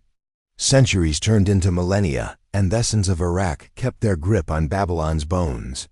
Travelers who came across its ruins spoke of the eerie stillness that hung over them, a silence that seemed almost deliberate, as if the city itself had chosen not to reveal its final truth. Some claimed to feel watched among the broken walls, as though the ghosts of its people lingered, unwilling to depart entirely. Others remarked on the uncanny preservation of certain features, carvings still visible after thousands of years, bricks that seemed to retain the faint heat of the sun long after dusk. Modern archaeology has uncovered much of Babylon's structure and history, yet questions remain. Was its decline purely a matter of economics, war, and shifting geography? Or did something else hasten its fall, a plague that left no record? A political betrayal too great to recover from, a spiritual crisis that caused its people to abandon their gods? Without written testimony from its final inhabitants, we are left to speculate, piecing together fragments like a puzzle with missing edges. What is certain is that the city did not die in a single day. It faded like the slow dimming of a torch until only embers remained. Today, the ruins of Babylon still stand under the open sky of Iraq, and the Ishtar Gate, painstakingly reconstructed in a Berlin museum, bears witness to its former splendor. Walking among the weathered foundations, it is possible to imagine the sounds of merchants calling their wares, the scent of baked bread and incense, the golden light on the river at sunset. But these are only echoes in the mind. In reality, the wind is the city's only voice now, sighing through the stones, carrying dust into the spaces where laughter once rang. Babylon's story is one of ambition and impermanence, a reminder. Fate, even the most powerful creations of humankind, are subject to time's unrelenting tide. Its silence is not merely the absence of noise, but the presence of history, layer upon layer of life, loss, and longing pressed into the earth. And as the desert sun sinks over its ruins, Casting long shadows across the ancient stones, one cannot help but wonder if the city's final secret lies not in how it fell, but in how it still endures in our memory, refusing to be forgotten. Long before the age of compasses, maps, and satellites, there was a story told by the philosopher Plato, a story of a place so wondrous, so advanced, and so utterly lost that it has haunted the human imagination for over 2,000 years. Atlantis, as he named it, was no ordinary city. It was an island kingdom of great wealth and beauty, a place where architecture, science, and governance were said to have reached a pinnacle unmatched in the ancient world. According to Plato, it lay beyond the Pillars of Heracles, the straits we now call Gibraltar, where the vast Atlantic Ocean opened like an endless expanse of possibility. The Atlanteans were said to be both warriors and scholars, masters of engineering who built gleaming temples, canals, and harbors that glistened in the sun, their cities adorned with precious metals, ivory, and an abundance of natural bounty. They were a people who had tamed the sea, commanded fleets, and established dominion over distant lands, living in harmony with a land that gave them everything they needed. But greatness, as the ancients knew well, often walks hand in hand with arrogance.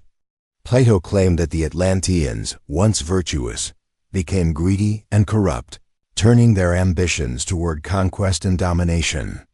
In their pride, they challenged even mighty Athens, and it was this hubris, he said, that drew the wrath of the gods.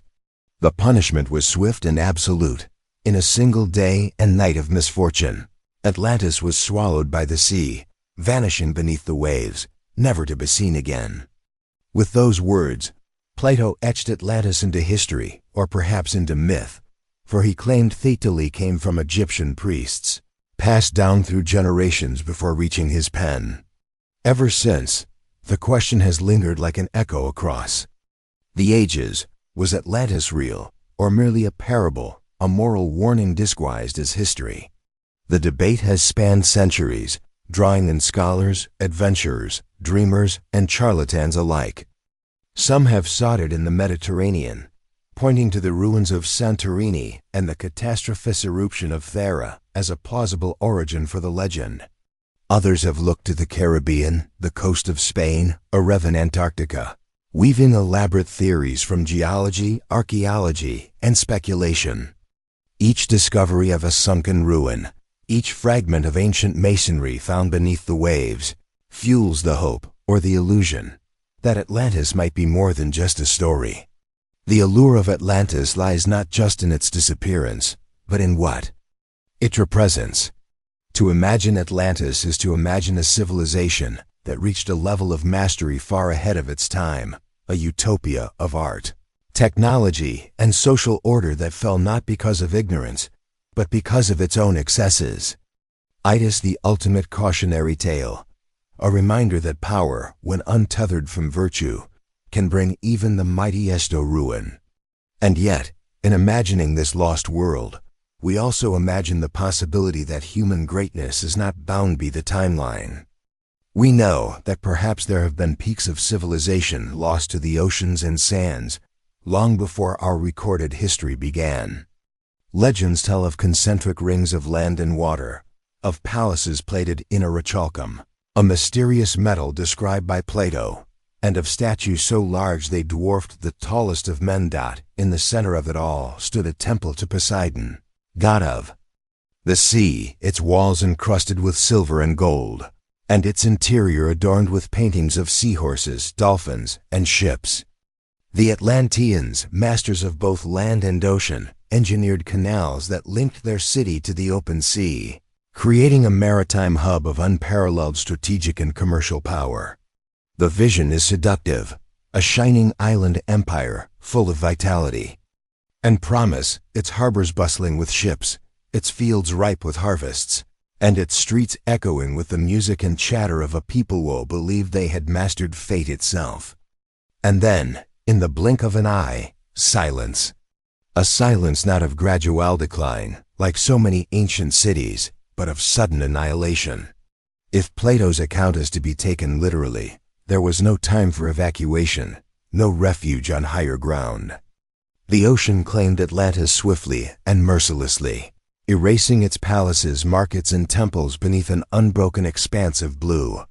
Imagine the sight: a great city convulsing under the earth's tremors, the sea rushing in, walls collapsing under the weight of the water, and nothing but foam and wreckage. If there were survivors, their voices have not reached us, their testimony lost in the roar of waves and the drift of centuries.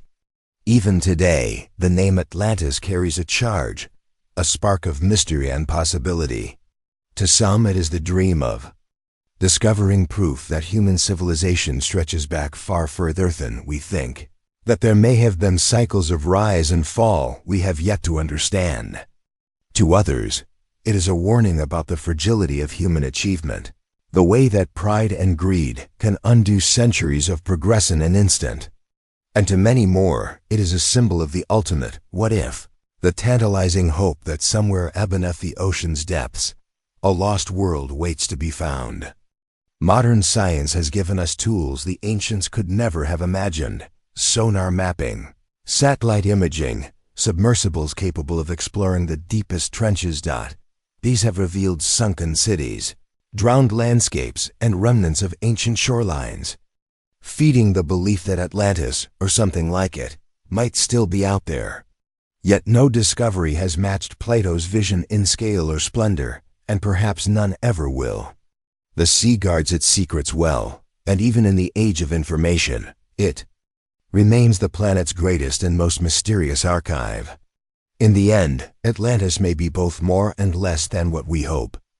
If it was real, it was likely not the fantastical utopia of Plato's words, but a memory, distorted and enlarged by time, of a people in a place destroyed by nature's fury.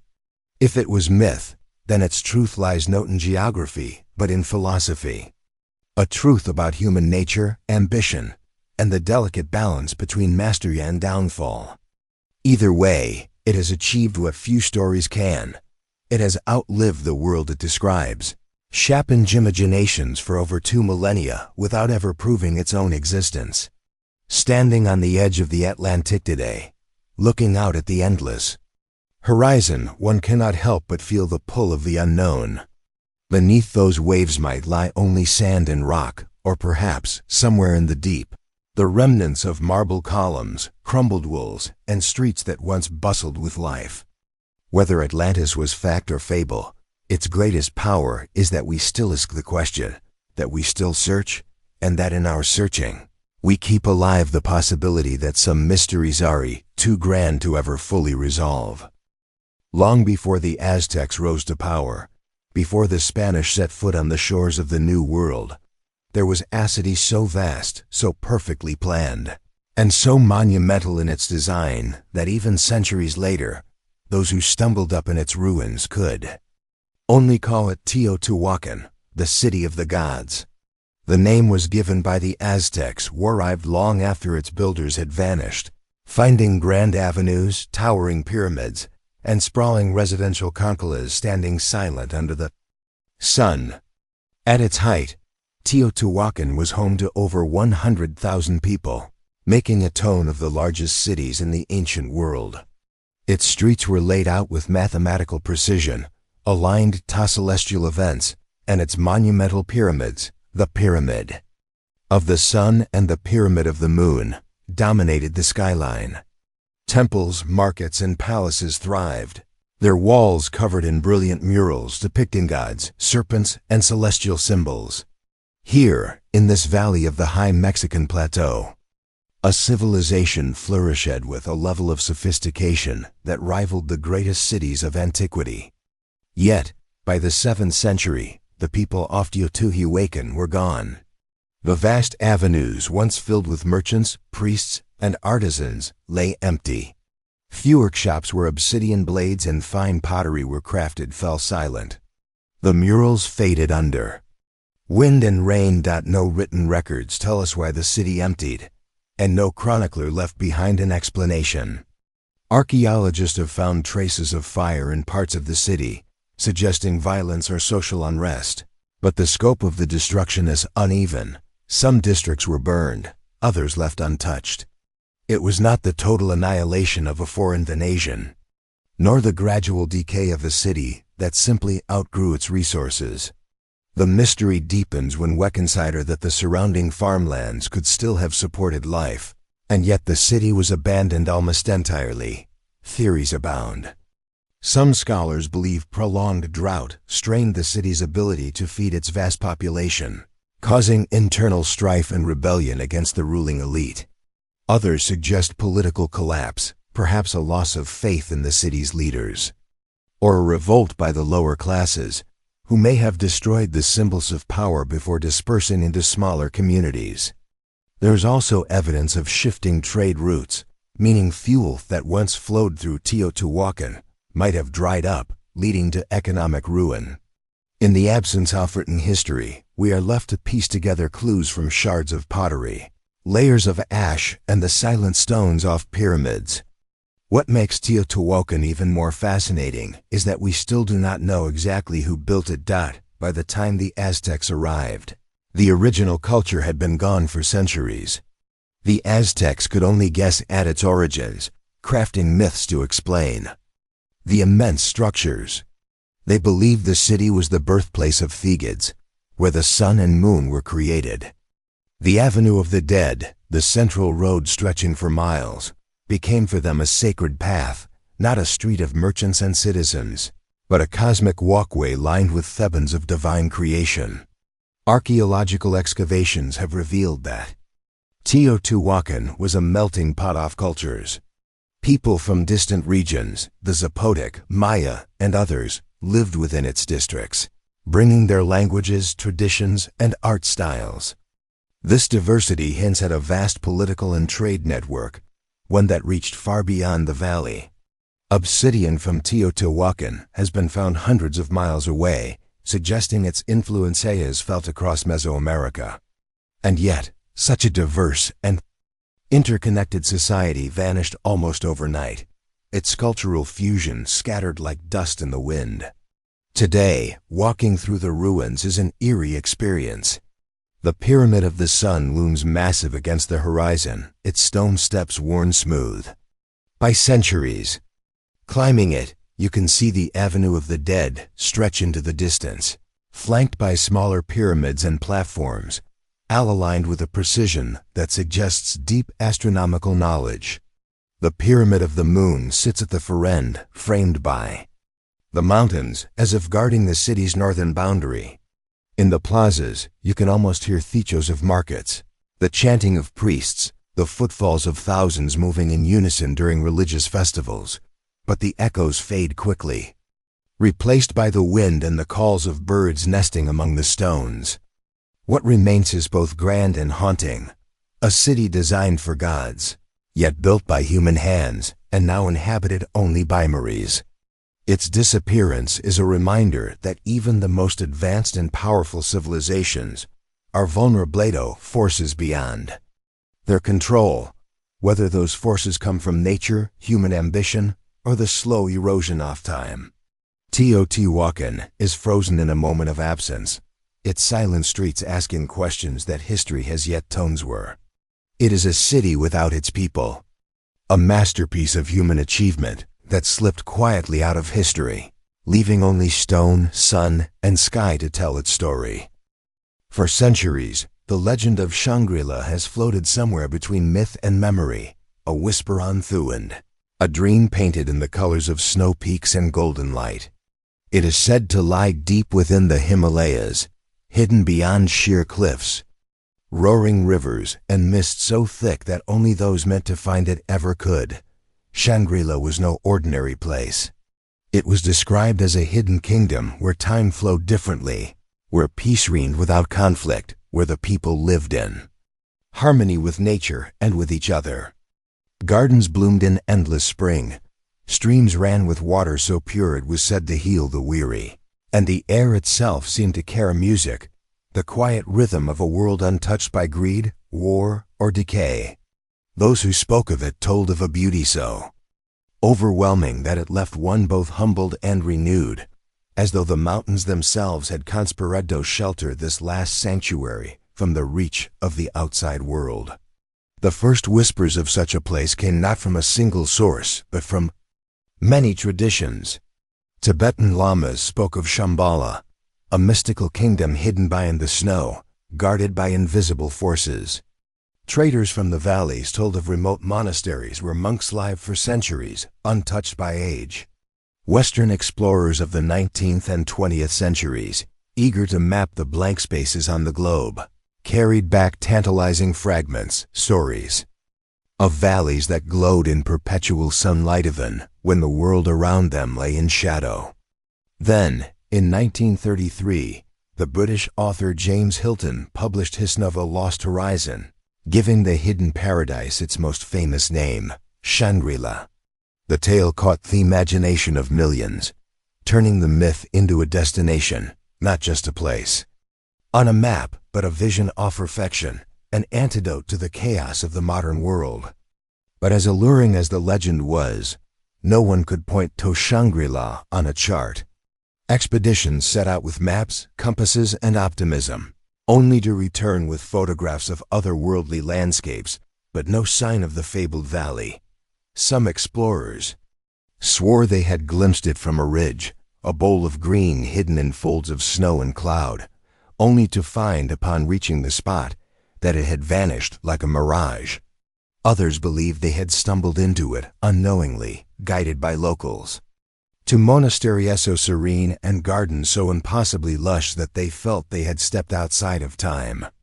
And yet, when they tried to retrace their steps, the way was gone, obscured by landslides, shifting paths, or simply by the inscrutable of the mountains. One of the most enduring parts of the legend is that Shangri-La did not fade because it was destroyed. It disappeared because it chose to. Some versions say that when the modern world's noise grew too loud, when outsiders began to draw too close, the guardians of Shangri-La veiled it completely, wrapping it in mist and cloud, sealing its passes with snow that would never melt. People inside, serene and knowing, simply turned inward, continuing their lives in eternal peace while the rest of the world forgot the way. In Thistling, Shangri-La still exists at this very moment, untouched, unseen, its gardens blooming in the shadow off peaks no map dares name. Whether rooted in geography or entirely in the imagination, the allure of Shangri-La persists because it speaks to something universal. It is not merely a city or a valley. It is the embodiment of our longing for a place free from suffering, a place where life is slower, deeper, and more meaningful. In an age off speed and distraction, the image of such a refuge is intoxicating. Every quiet mountain village, every hidden valley glimpsed from the window of a passing plane, becomes a candidate. Every snow-fed stream becomes a possible clue. And perhaps that is the truest magic of Shangri-La, that it keeps us searching. Travelers who have gone deep into the Himalayas sometimes speak, in hushed tones, of moments that feel like stepping into the myth. A sudden break in the clouds to reveal a green valley wreathed in wildflowers. A monastery so remote that its bells ring only for the wind and the birds. A sunrise so perfect that it feels like an answer to an unspoken question.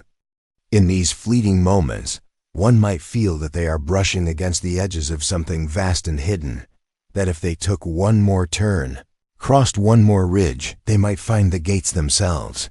But a moment always passes, and the mountains close again, keeping their secrets. Today, the name Shangri-La appears on maps. There's even a town in China officially renamed after the legend. Yet most who visit know that the true Shangri-La, if it ever existed, remains beyond reach. It survives not in coordinates, but in the mind's eye, in the hope that somewhere, tucked beyond the noise and the steel and the smog, there is still a place where the air is pure, the water is clear, and the heart is light. Whether it is a remnant of an ancient memory, a parable for spiritual enlightenment, or simply a story we tell ourselves when the world feels too heavy, Shangri-La endures because it is the paradise we all secretly believe is possible, if not in the world, then within ourselves. And so, the legend drifts on, carried by winds over snowy passes and along winding rivers, waiting for the day when the right traveler, guided by luck or destiny, will find the hidden path and step through. Until then, Shangri-La remains the paradise no one found again, perhaps because it never wanted to be found at all. The world is scattered with shadows of places that once burned bright. Cities that rang with the clamor off markets, the laughter of children, the clang of hammers shaping empires. They stood as testaments to human ambition, grand walls against the sky, towers that caught the sun, streets where 1,000 lives intertwined, and then silence. Some were stolen by nature in a single night. A wall of water devouring Helic, the mountain's wrath burying Herculaneum, the desert winds swallowing Leptis Magna. Others faded slowly, undone by droughts, shifting trade routes, or the quiet betrayal of time. A few seem to have vanished for reasons no record will ever reveal, their people disappearing like a candle's last flicker. To stand in these places is to feel 2 worlds at once, the one we see, crumbling and still, and the one we imagine, alive and full of voices. You can almost hear the faint echo of footsteps along Petra's rose-red streets, smell the salt of Varosha's abandoned Edshire, or picture the banners fluttering over Babylon's Ishtar Gate before it opened to no one. The air in Sakruin's feels thick with the weight of untold stories, as if the stones themselves are keeping secrets. And perhaps they are. For every theory we propose, war, famine, disaster, there's always a gap in the record, a lingering uncertainty. Atlantis may be a myth, Shangri-La a dream, but even the most solved disappearances leave room for wonder. That wonder is why we keep searching. We dig in the sand, dive beneath the waves, trek through jungles and deserts, following faint trails left by those who came before. Yet maybe the greatest truth is not Abutho these cities died, but how they endure. They live on in the pages of history, in the whispered tales of locals, in the photographs and sketches of travelers. They survive in the human need to remember, to imagine, to bring past close enough to touch. The walls may crumble, but the idea of the place, the pulse it once had, refuses to fade. Lost cities remind us of 2 things, the fragility of all we build and the unstoppable reach of human creativity. Every ruin was once someone's pride, someone's dream made stone. And if history has taught us anything, it's that such dreams will rise again, in new forms, in new places, waiting for their own moment to shine, and perhaps one day, to be lost again. So we keep telling their stories. We walk through their empty gates, trace our fingers along the carved walls, and listen. Not just for answers, but for the thrill of the mystery itself. Because in the silence of these ghost cities, the past is still speaking, and we are still listening.